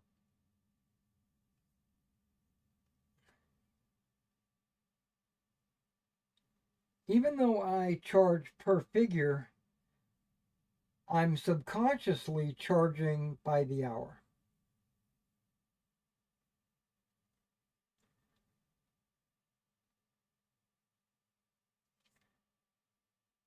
Well, not even subconsciously, consciously, I'm charging by the hour. Because if you want one figure done, it costs this amount. That's how many hours it takes me to do it.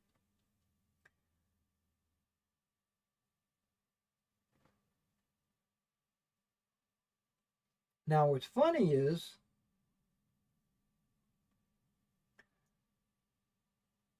I am charging less than minimum wage per hour. And this guy hit the nail right on the head. It spoke to me.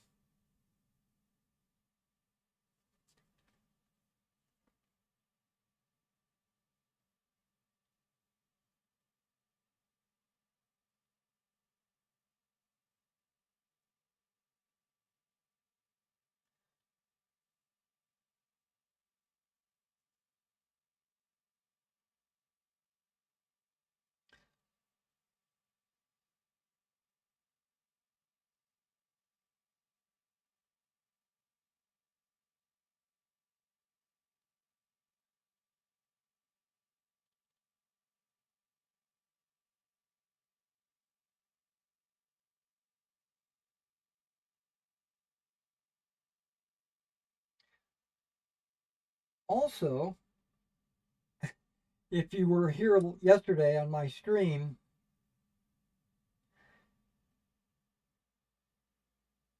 I had a little rant about one of my customers asking for free shipping, if you remember that.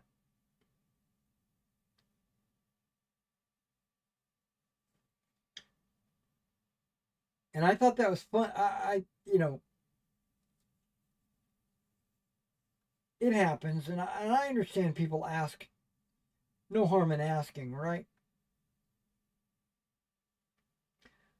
What's funny is I had another guy ask just last night. But his was more egregious. Napoleonic artillery, new in the bag, Old Glory, $22. He said, I'll be willing to buy it today if you give it to me for $20 and free shipping.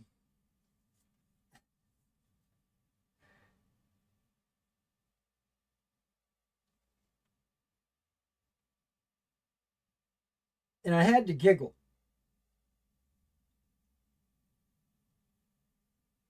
Knowing that we just talked about this yesterday.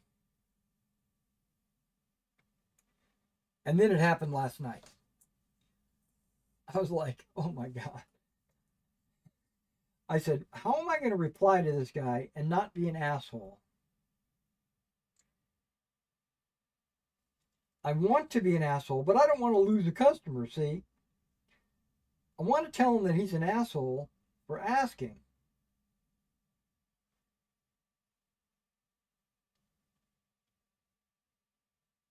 But I said, unfortunately, the price is set.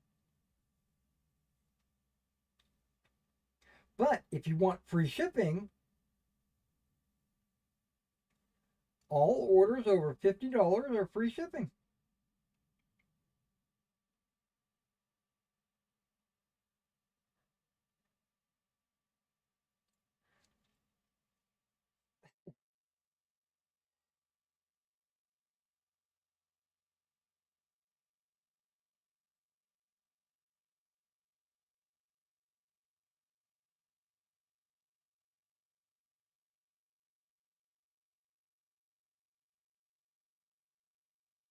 We'll see how that goes.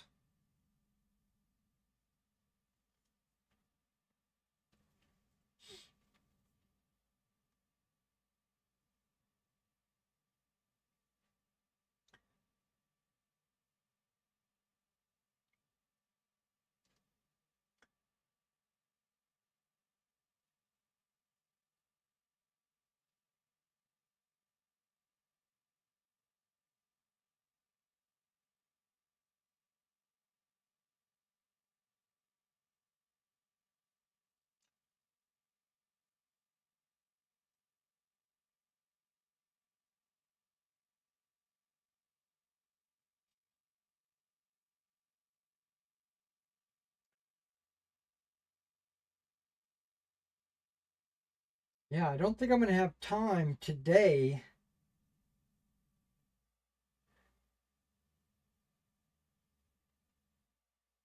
on stream, that is, to do the rebasing.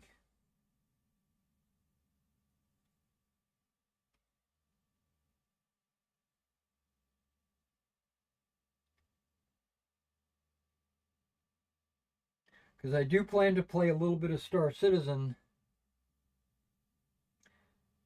probably at noon.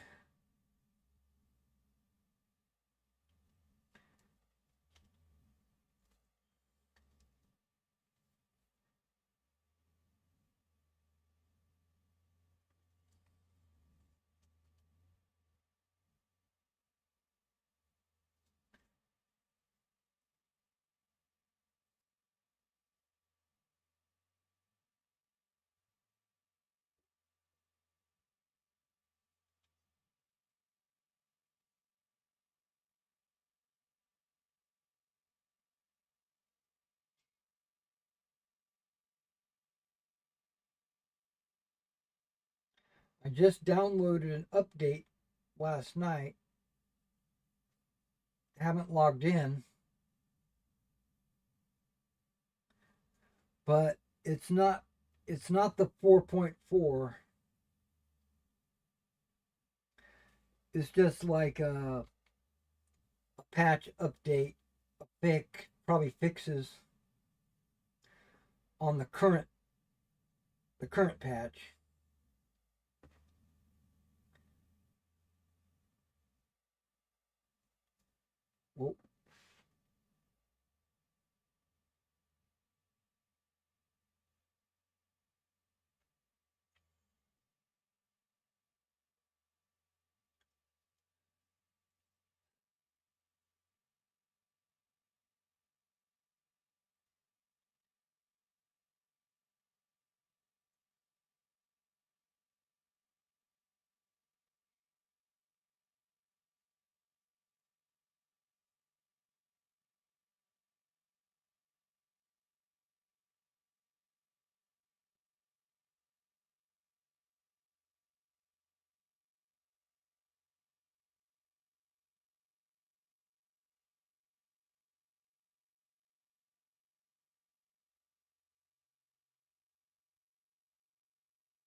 Yeah, so my point is I'm probably going to want to eat before I jump on to Star Citizen. And I was wanting to get on to Star Citizen at about 12 o'clock.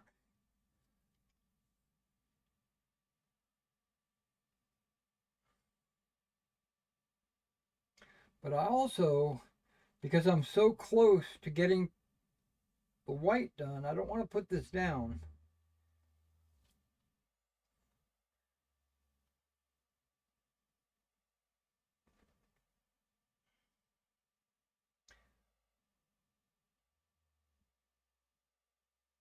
So maybe I'll eat something really simple and fast.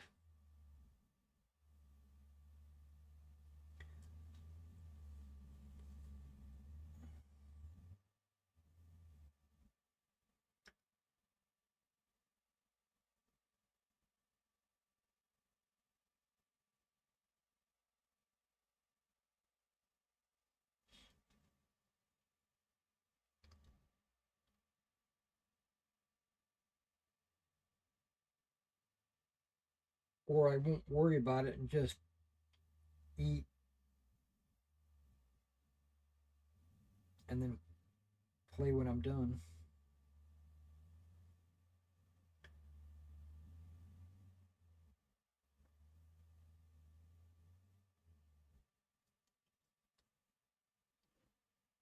I'm hearing somebody outside, like not revving their engine, but going like they're pulling a heavy load or something.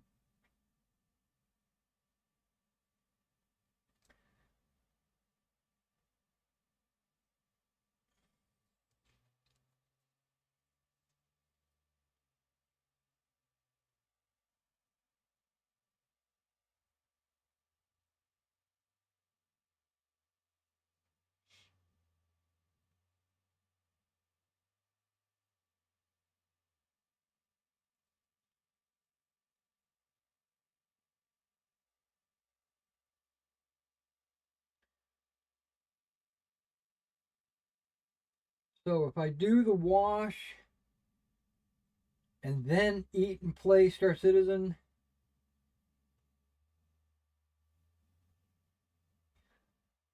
when I'm done playing, the wash should be dry. Then I can put a dull coat on there.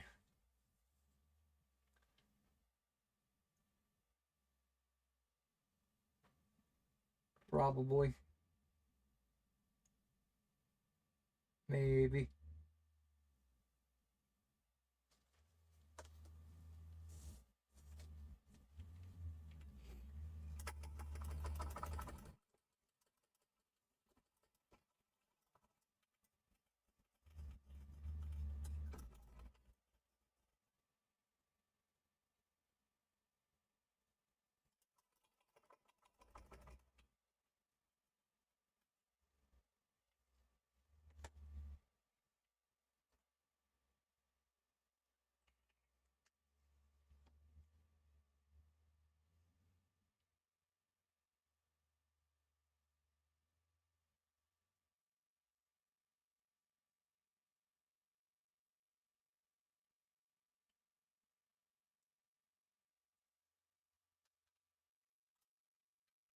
Plus, I got to dig out the flags for these guys. I don't.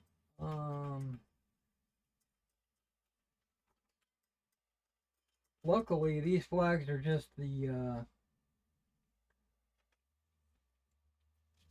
second and third battalion flags.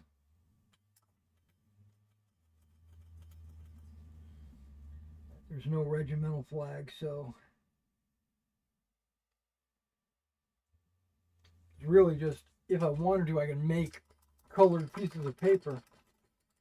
But I have these GMB second and third battalion fannons or whatever they're called.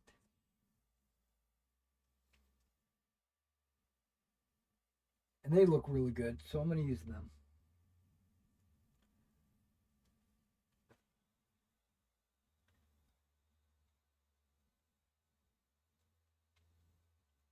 how do I want to start this? Here we go.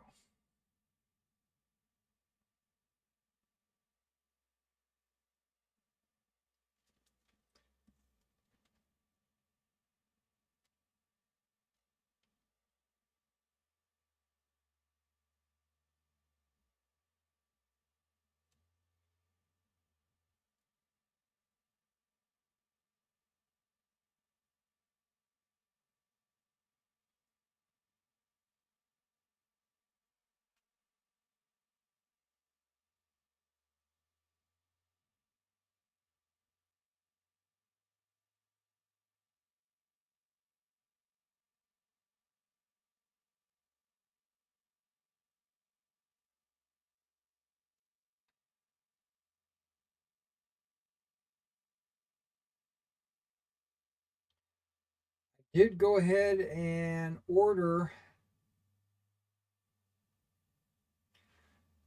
my new graphics card.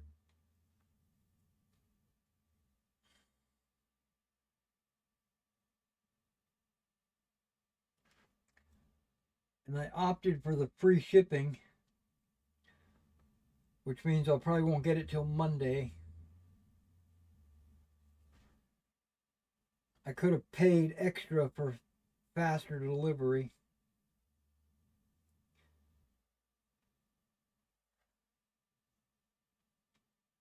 But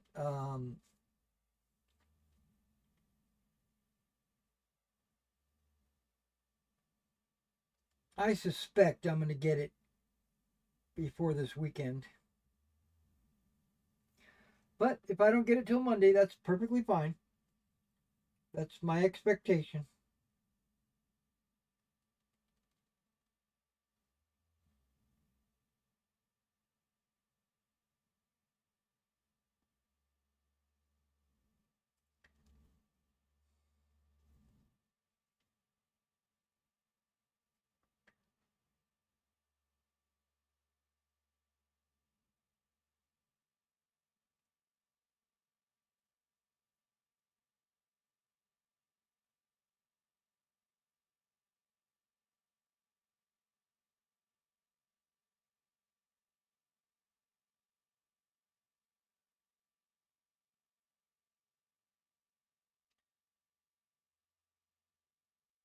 Now, my only concern with this new graphics card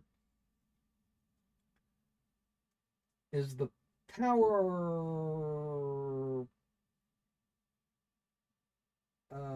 connector. I have a Corsair modular power supply, which has a bunch of different power connectors. Most of them are not connected. They're in a box somewhere. And the problem is if it's not the one that's already connected,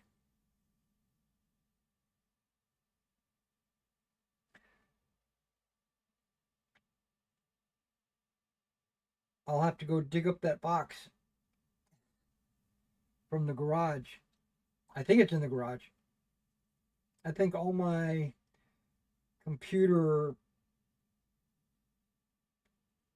extra computer components are in a tub.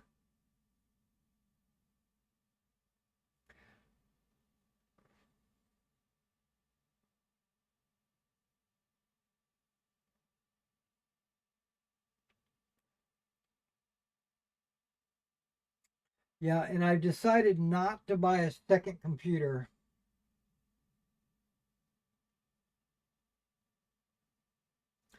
I was thinking about buying a second, more powerful computer and then taking this computer and using it as a streaming computer.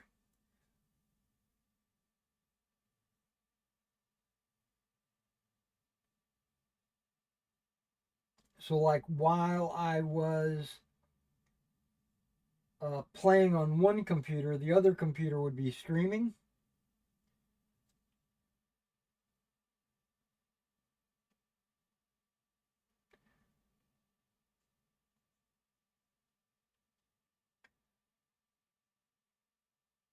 which would free up resources for the gaming computer.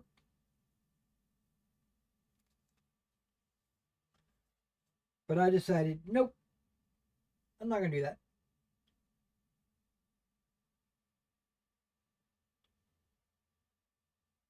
I'm just going to gradually upgrade my current computer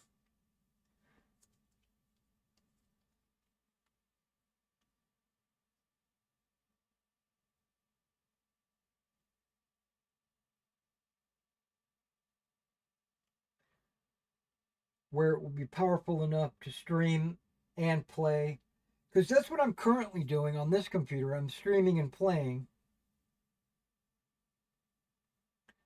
And I'm doing okay. I'm just not it's just not as good as it could be.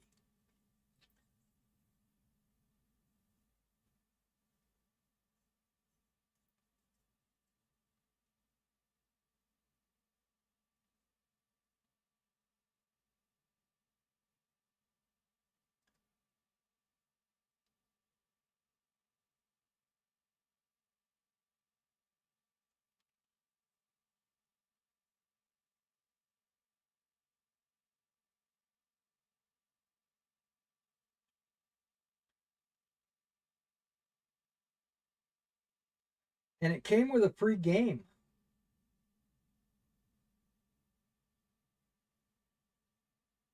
The Ark Raiders, or whatever it's called. The Ark game, the popular uh, game that's out right now. Well, I'm not sure how popular it is, but it's got a lot of hype.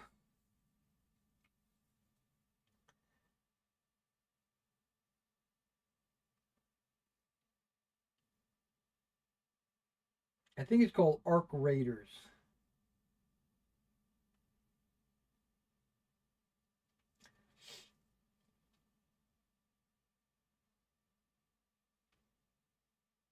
Now that should be a digital download, so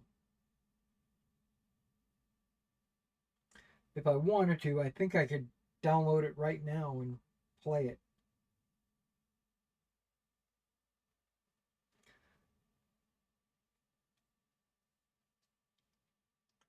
But I'm waiting.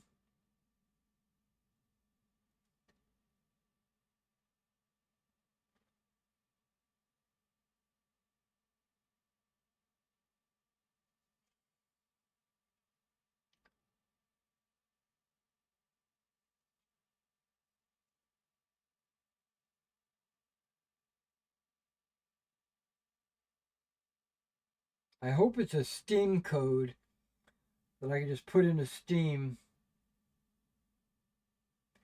That way I'll have it on Steam and I can download it whenever I want.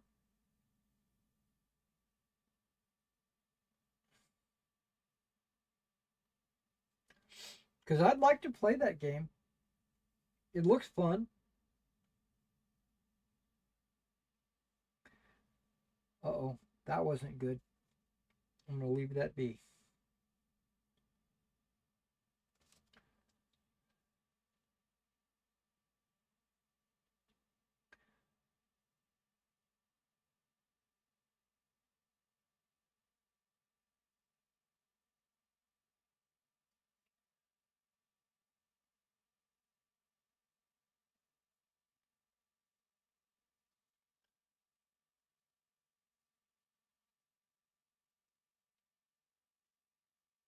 Trying to figure out the best way to hold this to get the best brush angle.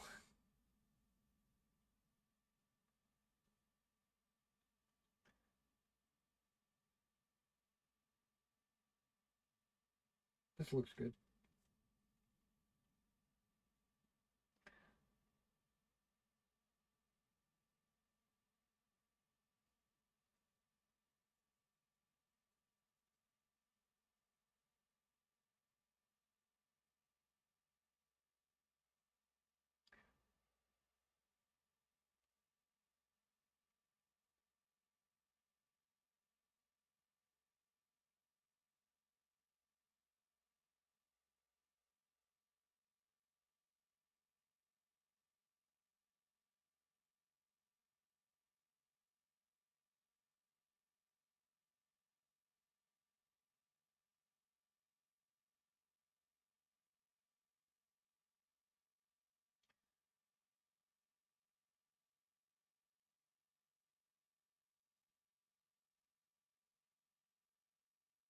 I told a friend of mine a long time ago,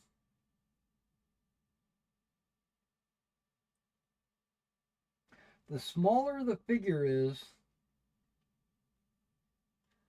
the easier it is to paint.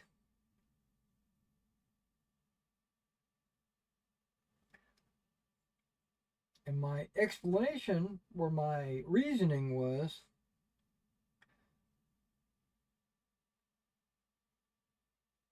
because there's less detail.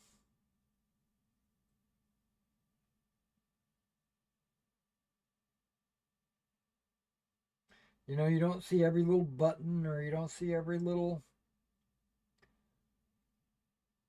strap or whatever.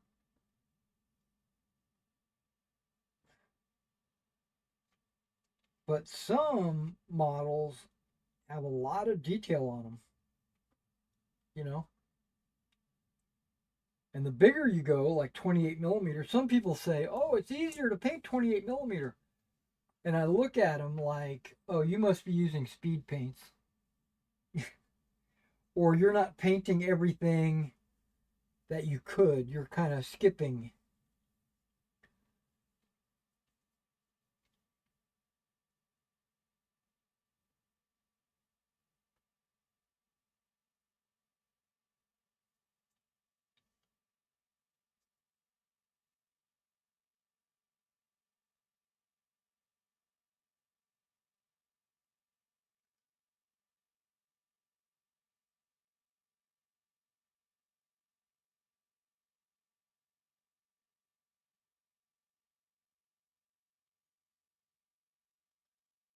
And one of the things I said was, now I think I was talking about 6 millimeter when we were talking. I was like, you really don't have to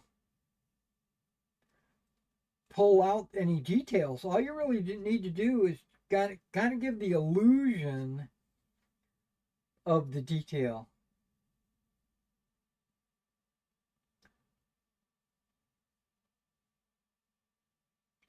So, like, you paint the bottoms of their legs black, and then you paint their legs green, because we're painting World War II figures.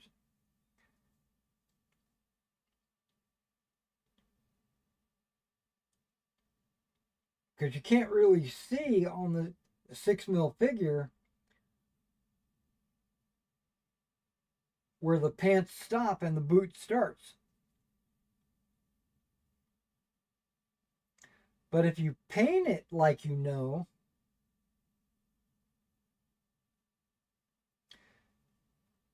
then it'll look good. It'll be like, that's where the boots are. That's where the pants stop.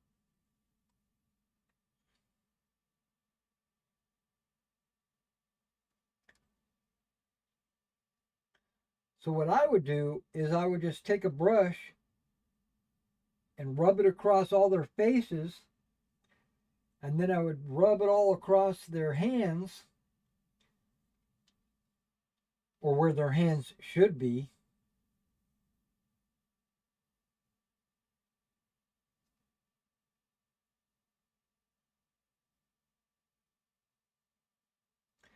And then just paint the uniforms, or vice versa, like paint the uniform and then paint where the hands and face should be, paint the helmet and the weapon,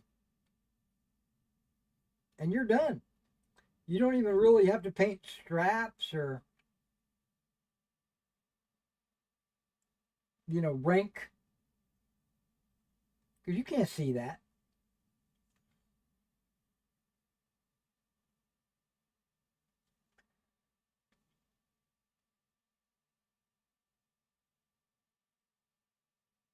And there's guys out there that paint 2 mil. Think about it. 2 millimeter figures.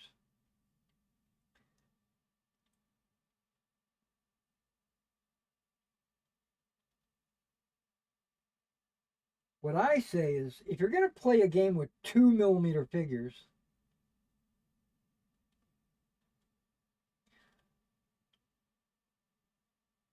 Just play a board game.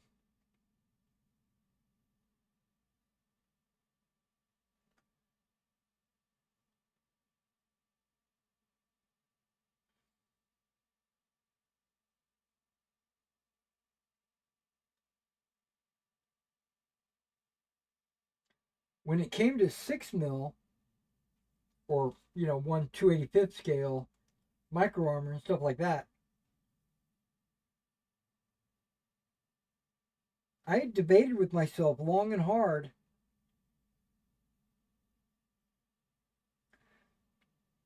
if I was just going to use counters for the infantry.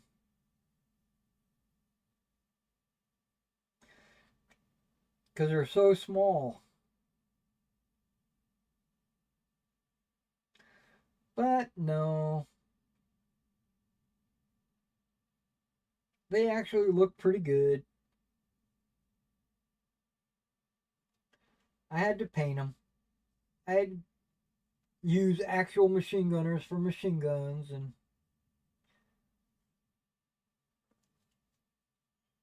stuff like that.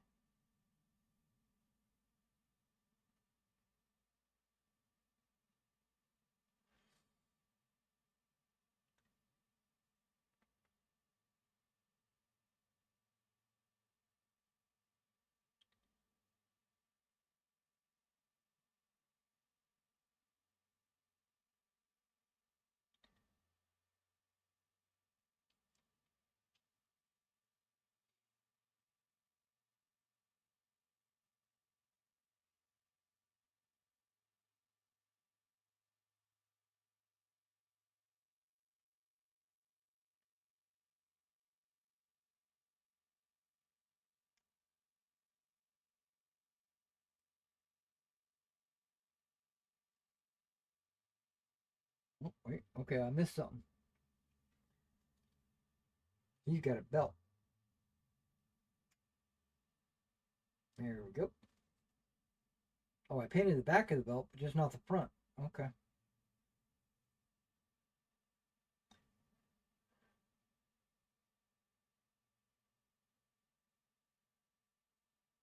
Okay, strap. Okay, that strap can be redone. I've got so much water in this paint that it's coming out like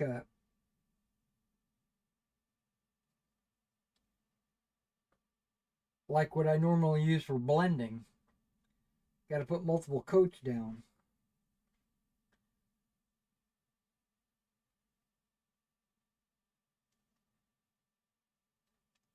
Oh, this guy's not even touched. Okay, hang on.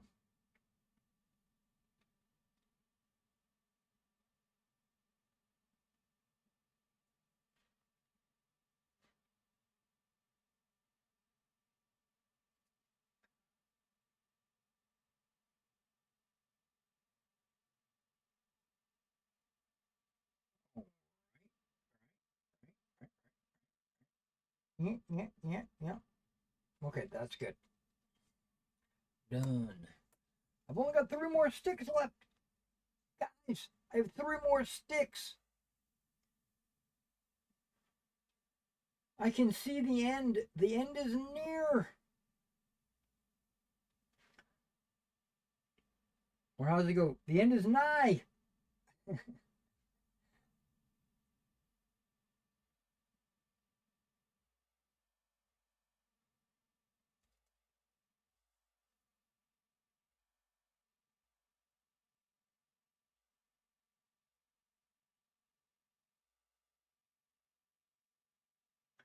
What does nigh mean? Not nine. No, what does nigh mean? Like the end is nigh. What is nigh?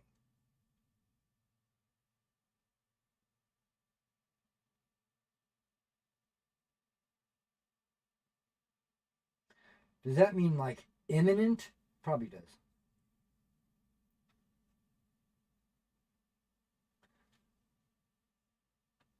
Okay.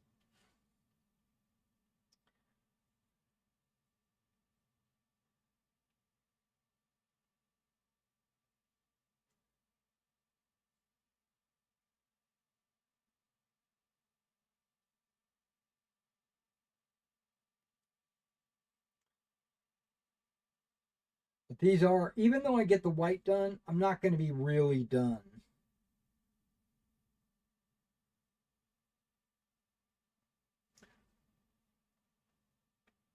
I'm going to have to do some red, green, or yellow tassel tips.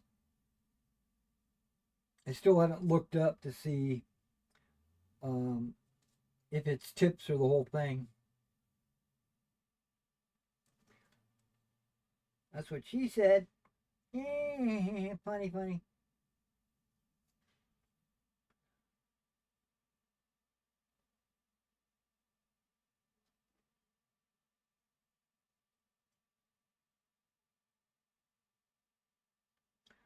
Whoa.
Yeah, I did these guys backwards. I did the straps in the front before I did the strap over the shoulder.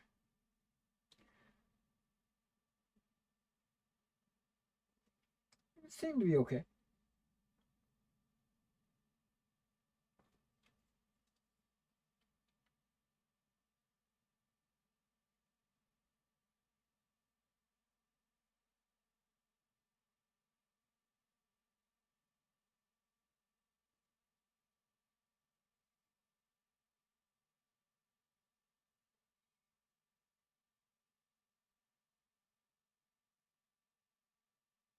So I put a little thought into my Marshals and Generals rules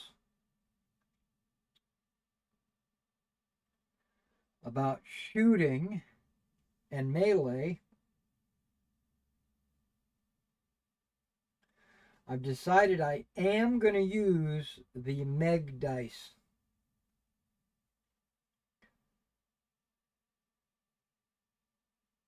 The CCC dice. Command, Control, Combat, or whatever it's called. It's CCC is the abbreviation. I've decided I am going to use those dice.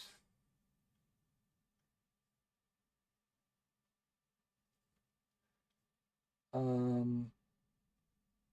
now I have to decide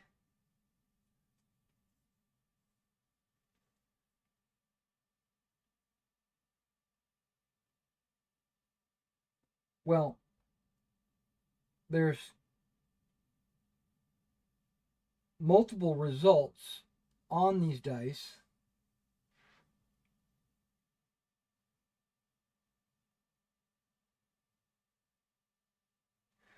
Skull, swords, S, or blank.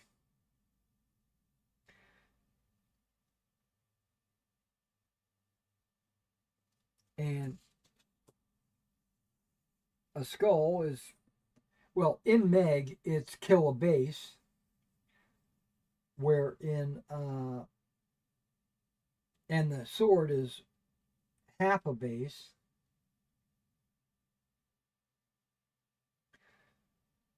But in my rules, whoa, that was bad. In my rules,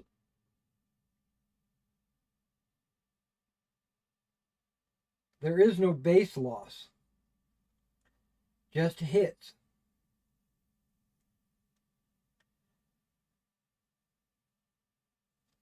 Yeah, I've decided not to go with base loss.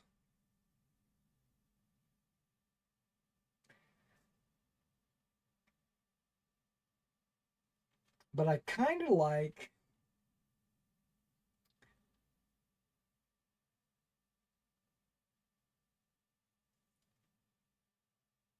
um,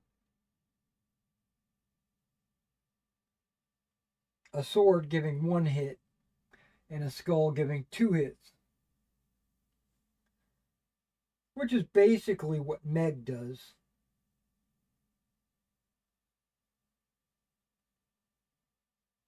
A skull is a base and the sword is half a base.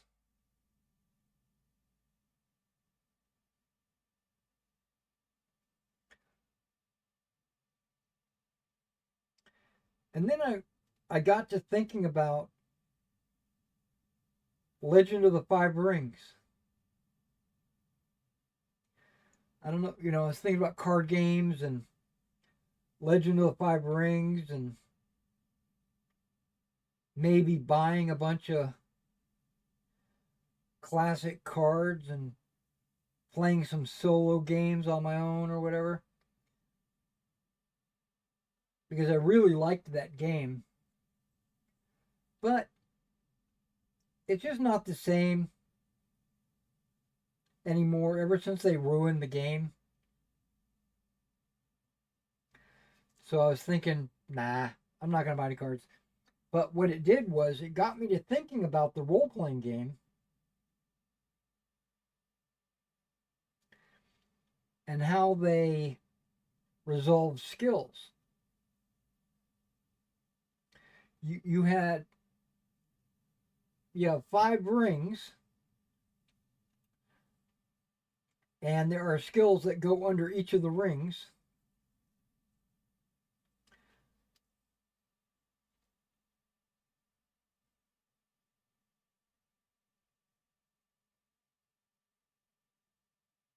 Let's say fire, right? I'm just making this up because I don't remember exactly. But let's say fire and sword is under fire. So what you do is you take your sword skill, let's say it's 2, and you add your fire stat, let's say it's 3. So now you're rolling 5 dice, right? But because your fire is 3, you only keep the best 3 out of all the dice you roll. So the skill is good because it gets you more dice, but the fire is good because it allows you to keep the most dice. So that would be listed as 5K3 or 5 keep 3.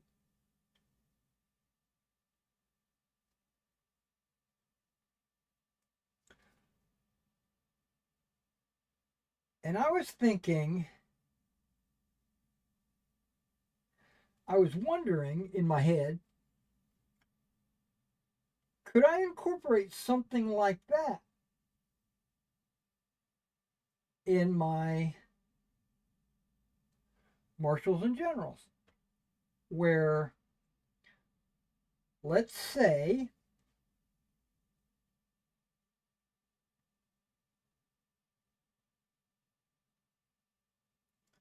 that every battalion throws 3 dice.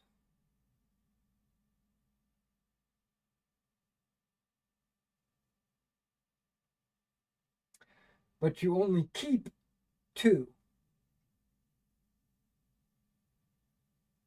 Right?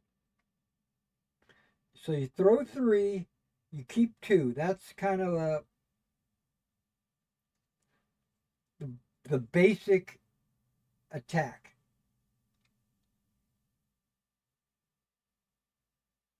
And then I was thinking, well, melee could be keep 3. You still roll the 3 same dice, but because it's more deadly or more, you're face to face, you keep more. So it gives you this incentive to get into melee. Maybe.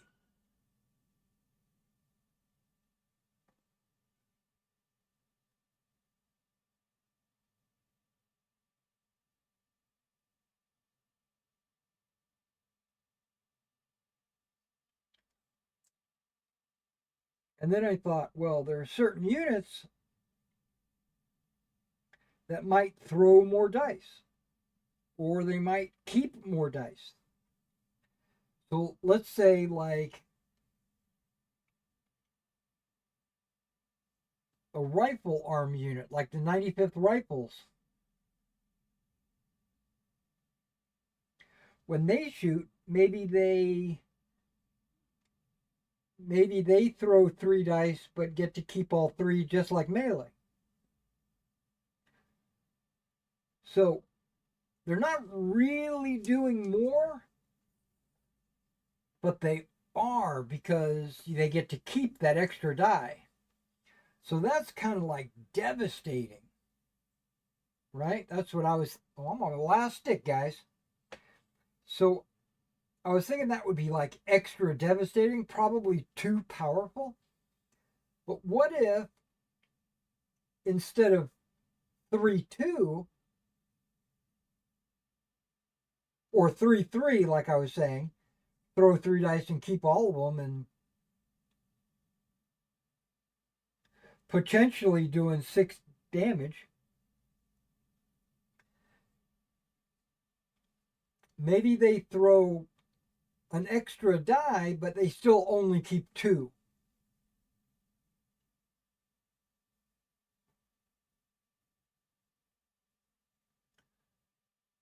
I'm really digging this idea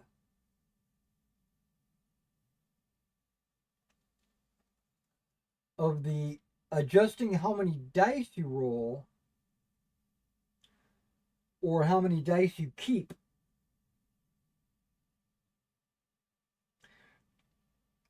Now, there is also the color of the die.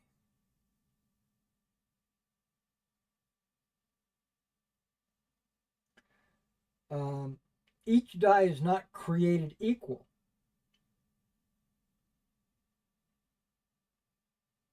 There are red die, yellow, green, white, and black, in that order.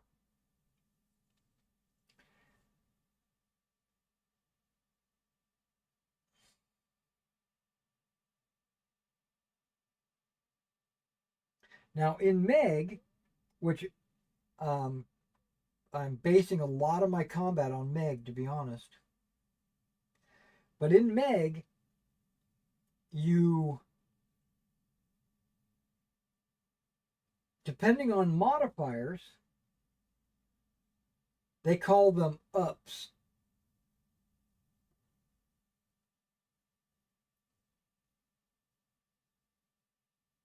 But ups can also be downs. They just call them ups. They can be pluses, they can be minuses. It would just be an up for your opponent. But let's say you have 1 up because of, I don't know,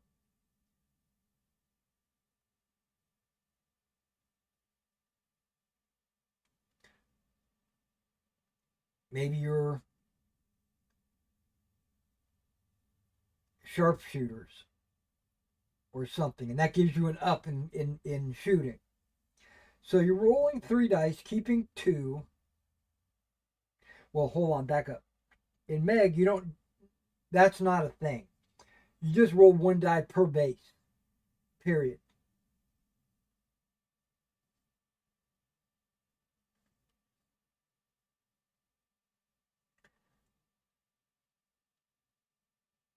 Okay, I'm getting too excited. Let's slow this down. I made a mistake. Not something Wash won't fix, but still, I made a mistake. Okay, so let's say you start with a yellow die, which I don't think you do. I think you start in the middle. I think you start with like a green die.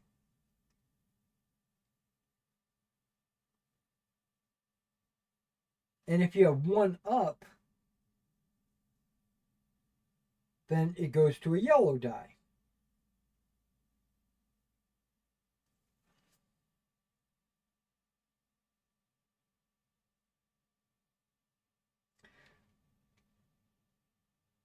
So it's basically a +1 on the die roll. Because I've pretty much figured it out that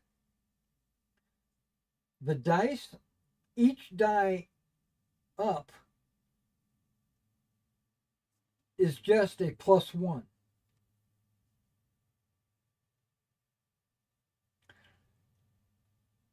Based on how many skulls and how many swords and how many S's are on there.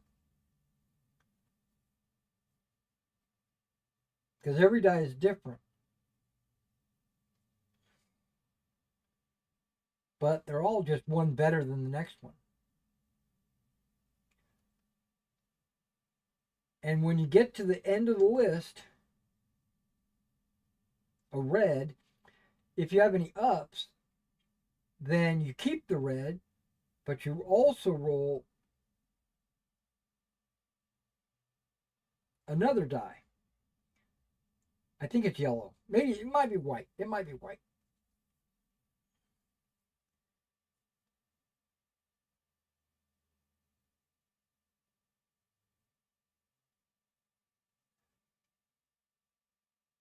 And I think the best you can do is 2 red dice.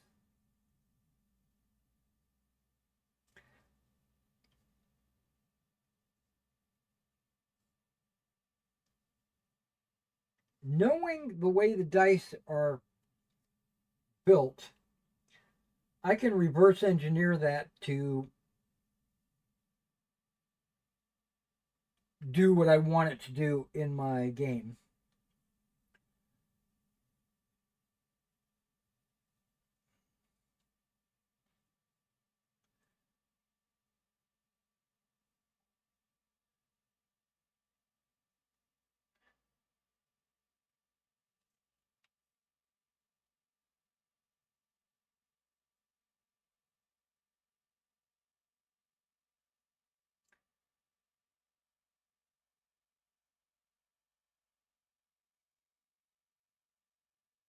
But what I was thinking was it's going to take like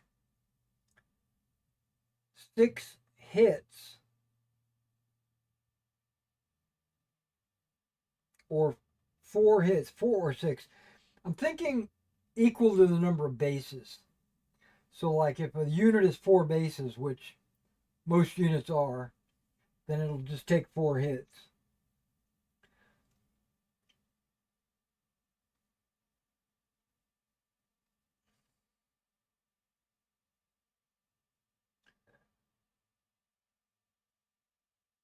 Which is almost exactly like Meg. Meg is you can lose half of your bases. So if you've got 4 bases and you lose 2 of them, you're routed. Where, because I'm not using base removal, I'm counting those as hits. A skull would be 2 hits, which is a base. Another skull would be 2 hits. That's another base. So that's a total of 4 hits. But I also think that is a little fragile. So I might up the number of hits. I don't know. Or reduce the number of dice or something. We'll figure it out. Okay, so let me... Okay, second and third of the first. Okay, where are you at? There you are.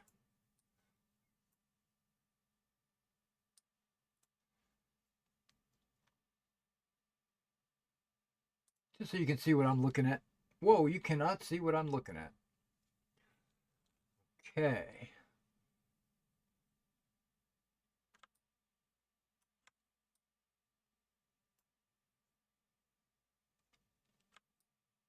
Whoop, come on now, you sons of bitch.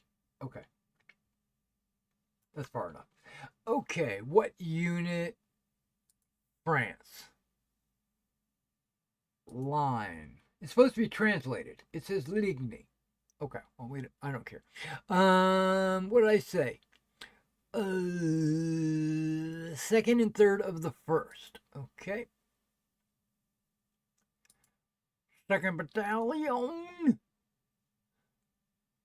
Grenadiers.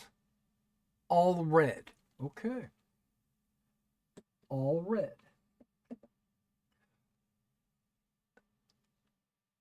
Voltigeurs. All yellow. Okay, okay, okay. All red, all yellow. Let's go back one.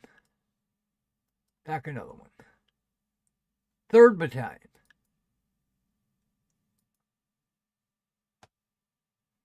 Grenadiers. Also all red. Also all yellow. Okay, so that will be just fine.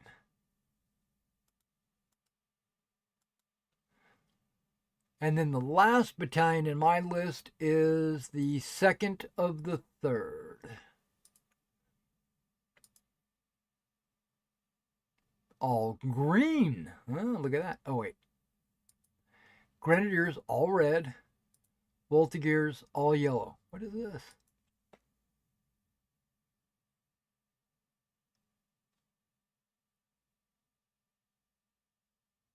Who is this guy?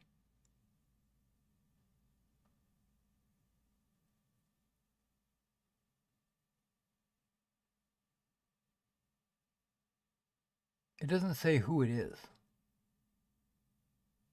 Oh, it might be the company color. If there was an officer or an NCO or something like that. Okay. Because that could be the first company. Okay, but they're basically red and yellow entirely. I'm glad I painted them white.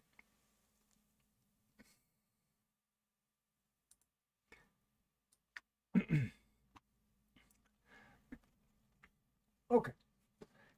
This should be really super quick. Super quick. Okay. Red on the Grenadiers. Yellow on the Voltigeurs. No green.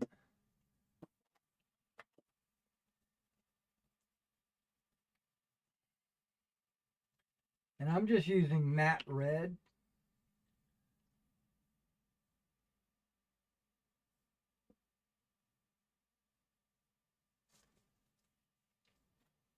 Oh, Natty Ice. No, matte red. Okay, here we go. Officers have some guys that have tassels.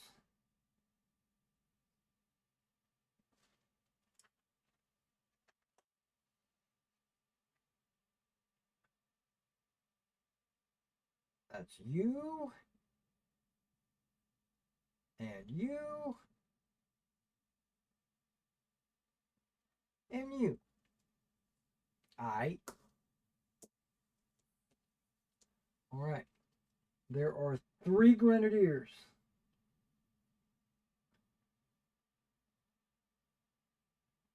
There's you and a you. And where's the other one? Here he is.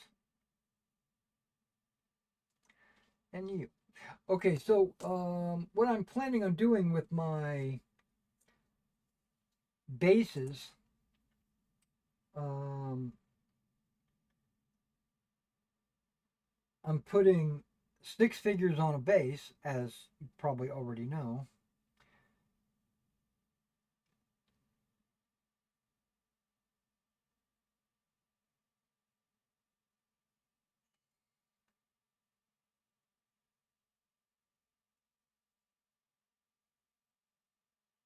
And with 4 bases, that basically gets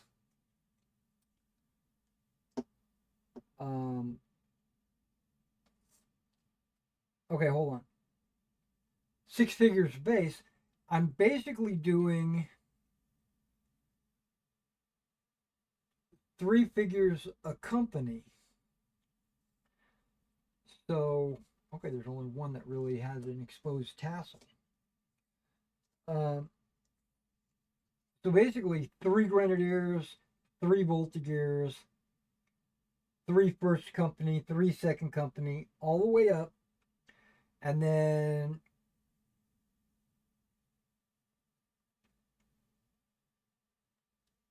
okay, I can't get to those. Okay.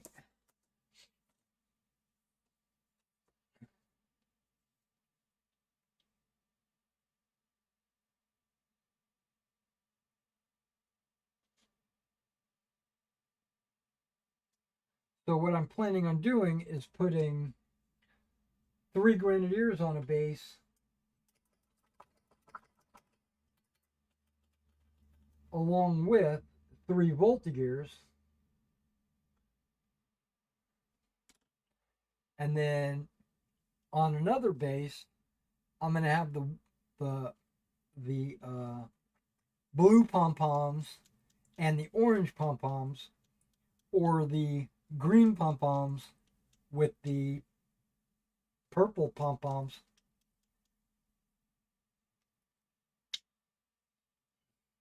You know, for the other 4 companies.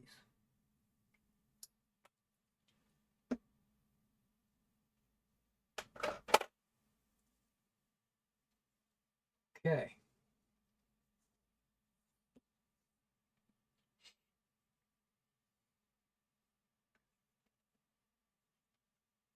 Bring that around. There we go.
Okay.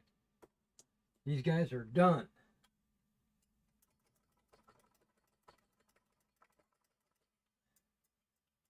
Finito.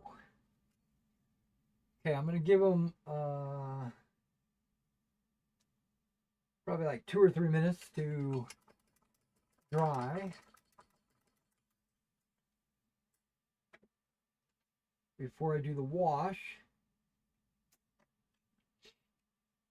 And then I'm going to take a break for lunch and come back with some Star Citizen. It might be 1 o'clock by the time I play Star Citizen.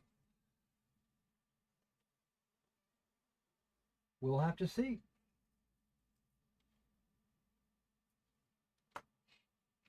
Okay, let's get this wash ready.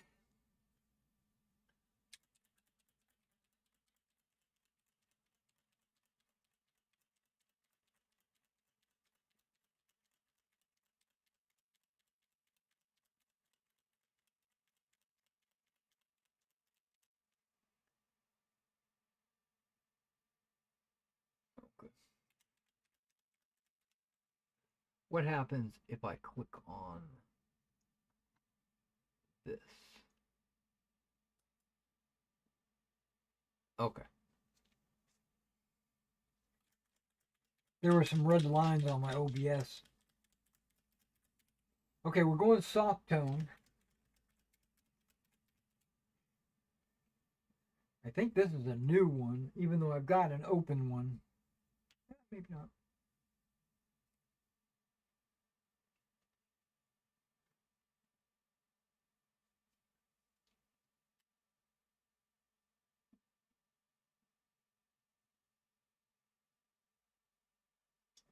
Ten.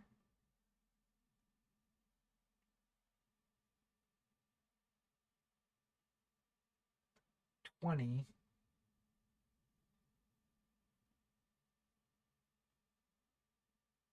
30.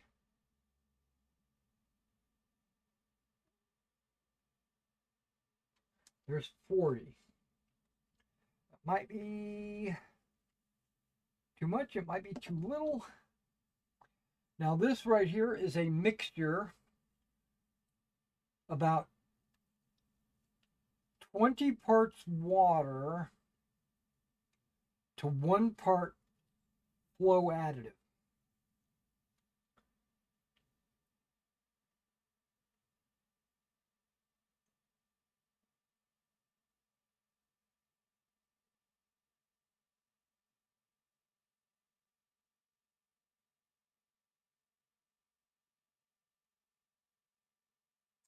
And that's about 40 drops as well.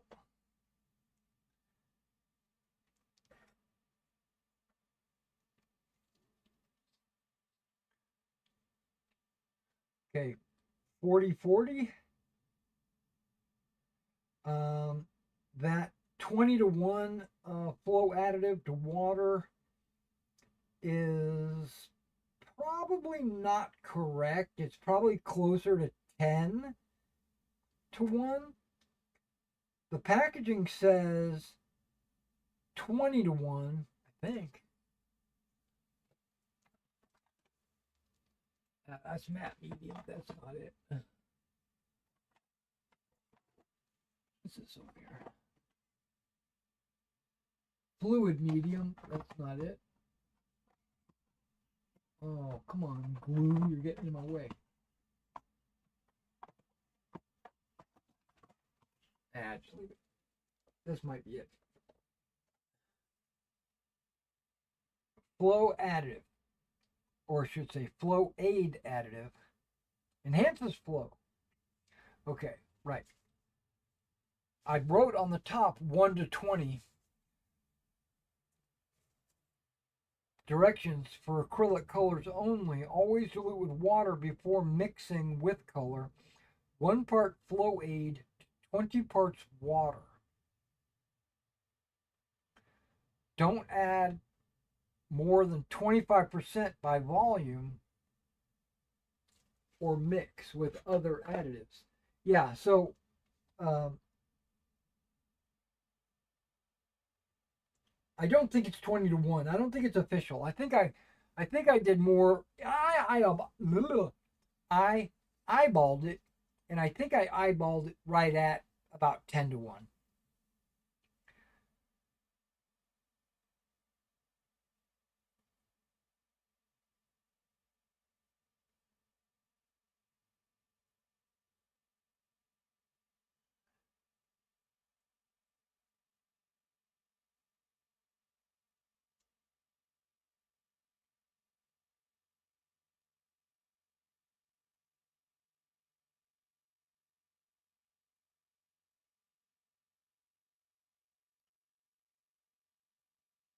Now, I have used a strong tone in the past to really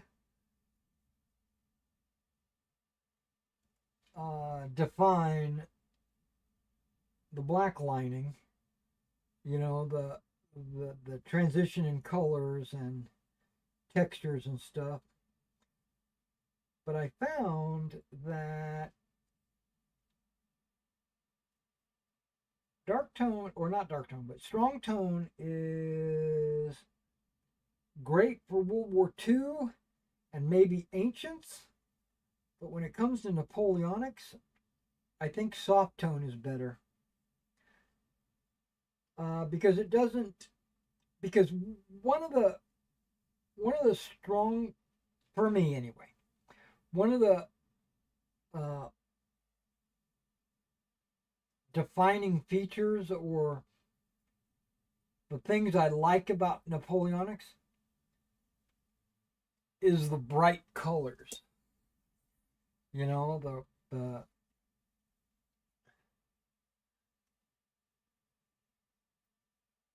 all the pomp and circumstance, you know. I'm not trying to hide all that beneath a strong tone.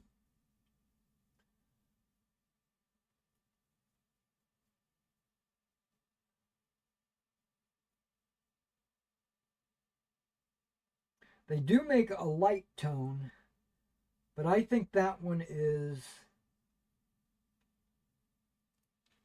extremely too light. I mean, it's exactly as advertised. It's just light. It's supposed to be used on top of white or whatever. Like if you have a large model that's mostly white, the light tone would be great for that, giving you folds in the fabric or whatever, and anything else.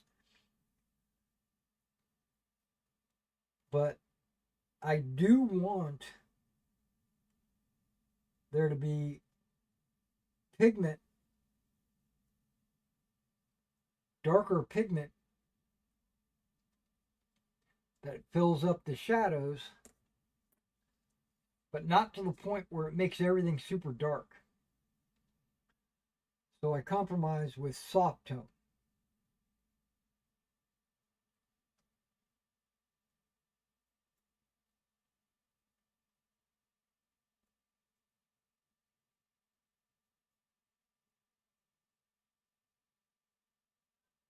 So what I plan to do is finish these models after Star Citizen. A little bit at a time, you know, like I said, I'm going to do the dull coat. I'll do the texture. Oh, I didn't show you the texture. Let me pull this down so it'll remind me.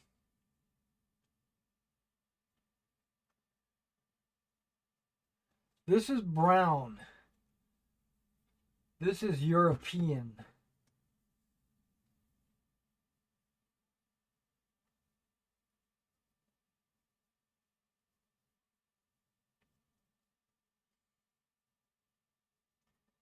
And because they're thick mud,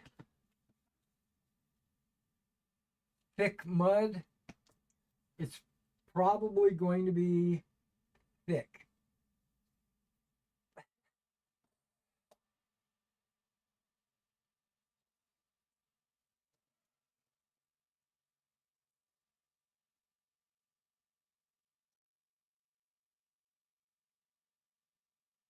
It's gonna be thick. No, it's gonna be thick.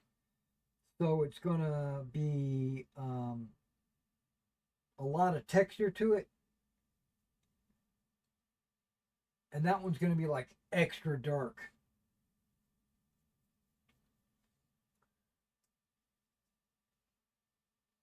Which I don't know how that's going to look on the base when I apply the grass, because whatever color your base is, before you apply the grass will affect the grass's texture or color. Because even though the grass might be green, there is small little itty bitty gaps between the grass, because I'm using static grass, and whatever color is underneath does influence what it looks like.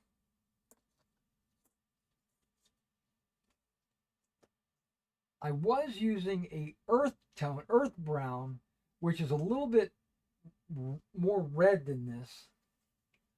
And that works really good. But it's just not thick.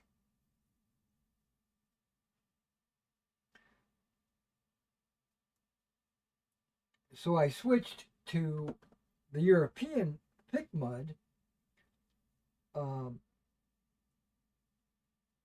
Not for everything. I mean, I use different textures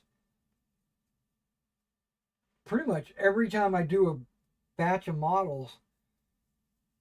I'll pull out a different texture, or I'll pull a texture out that whimsically I say, oh, let's use this one today. Let's use this one, or let's not, or whatever, right? And what that tends to do is give every unit kind of a unique look because of what they're standing on. And I will also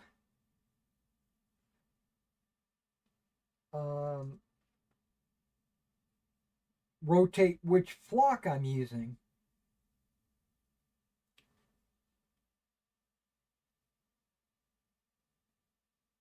Okay, I thought that was moving, but it's not moving. Huh, that's good. I don't think I'm going to get all these figures with 40 drops.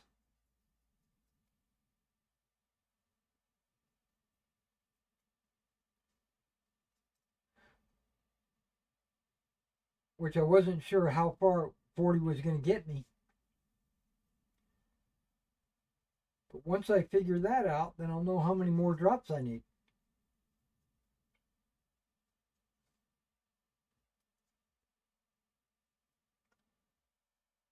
I think 40 is going to get me halfway.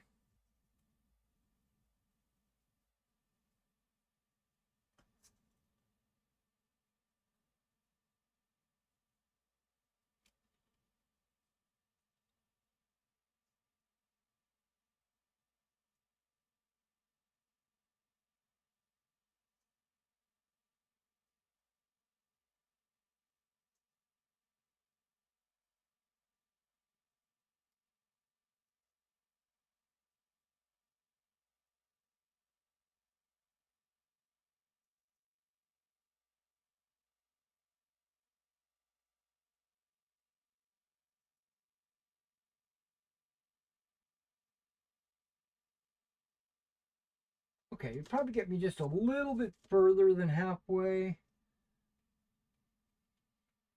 Maybe one more figure.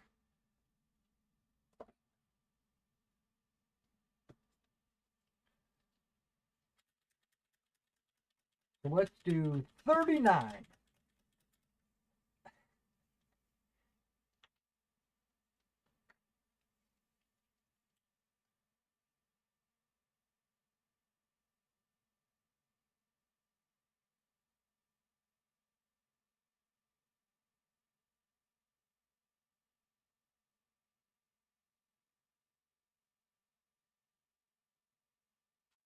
Okay, that's 39, I think.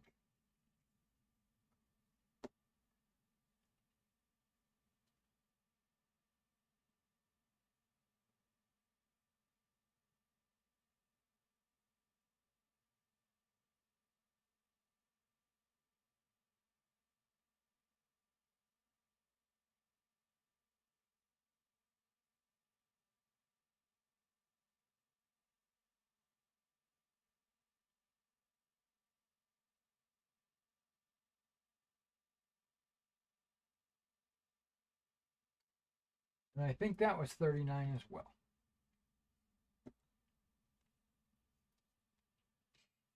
Now, I have more of these dropper bottles. I should probably sell them.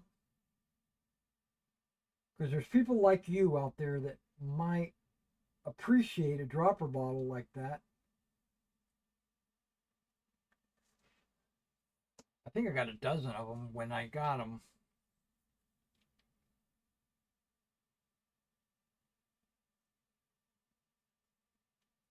I could sell them for like $1 a piece or something.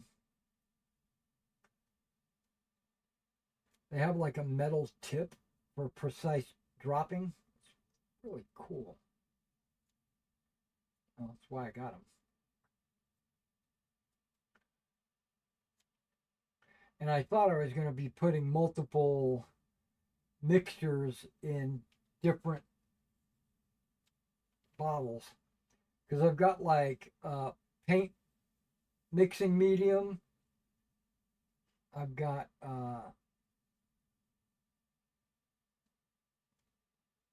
what else do I have? Well, you saw I grabbed a couple of the other ones over there. I thought I was going to do a bottle per, but really I found myself only ever using this flow aid.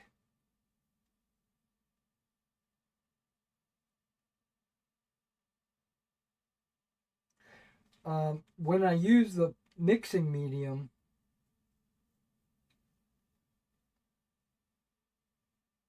I usually put that directly into the paint bottles to extend the life of the paint, because it might have been drying up or something, to reconstitute it. Put a little water in there, a little mixing medium.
I barely touch the brush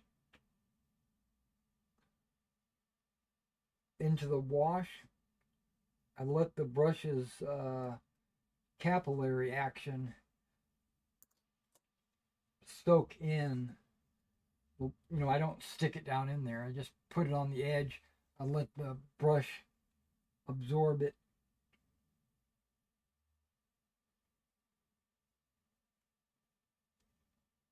And then we go.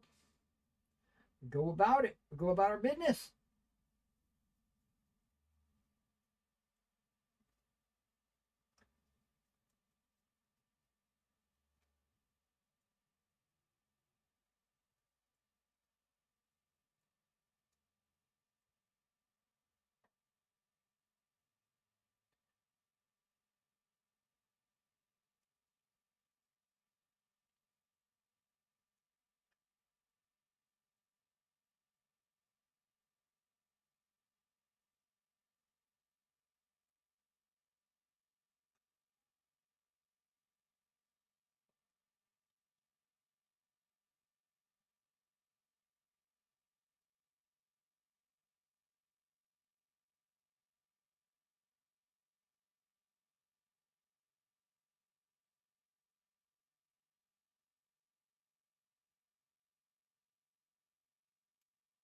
Now I painted those white squares on the popsicle sticks because I was going to label them to know which battalion each of these sticks belonged to, but I wound up not needing to do that because basically I just kept them organized. You know, I never mixed them up.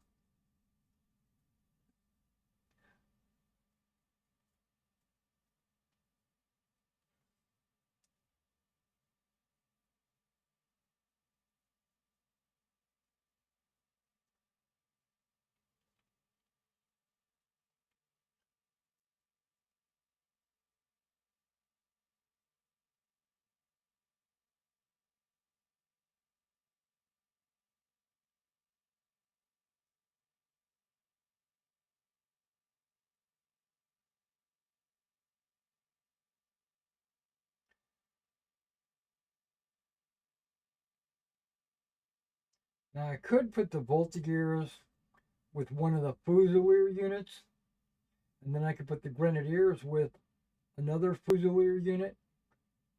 I thought about that. That way the Voltigears and the Grenadiers can be the front rank of both bases.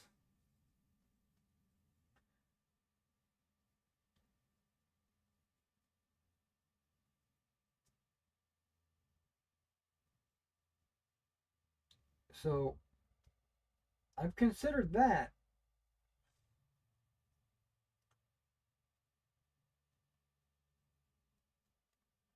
But I don't think I'm going to.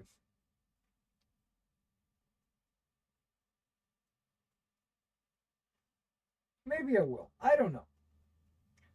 When I get to basing them tonight, I'll figure it out.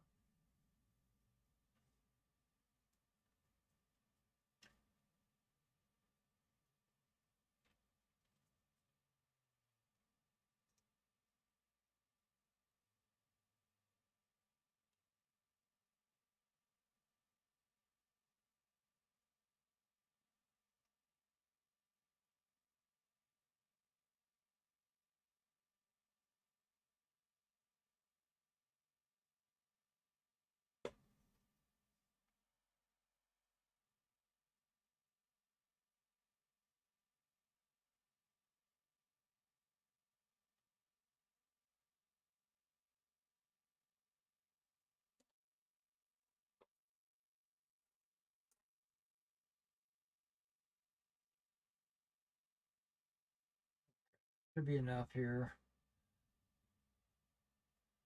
to lay it on thick.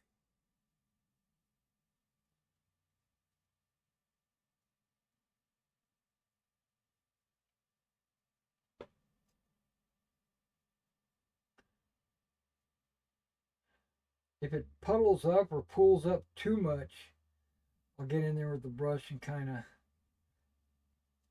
wick it away.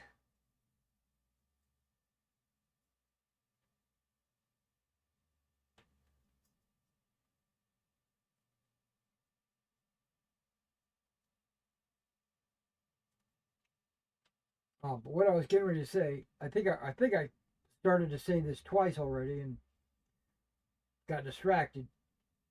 But if I finish these tonight,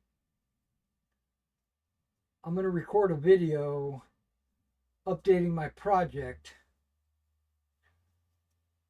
If I don't finish them tonight, then I'll update the video. I'll do a video tomorrow updating my project.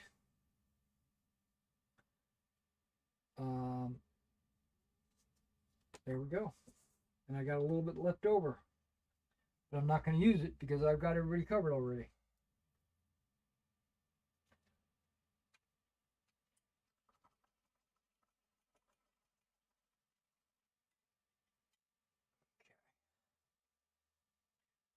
Seal this up.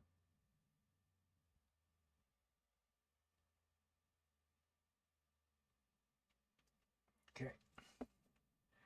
Yeah, so that's the European mud, which I think that's a really good color. I really like that color. And then this one is brown.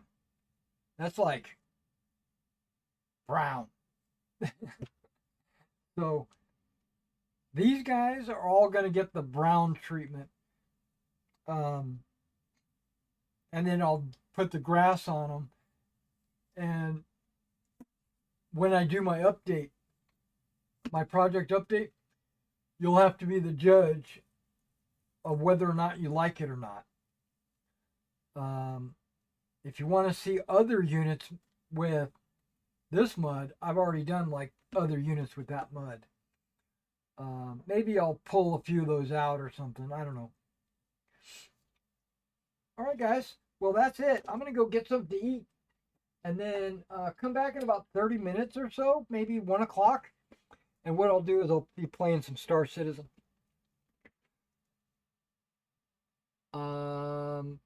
Yeah. All right. Take care, guys.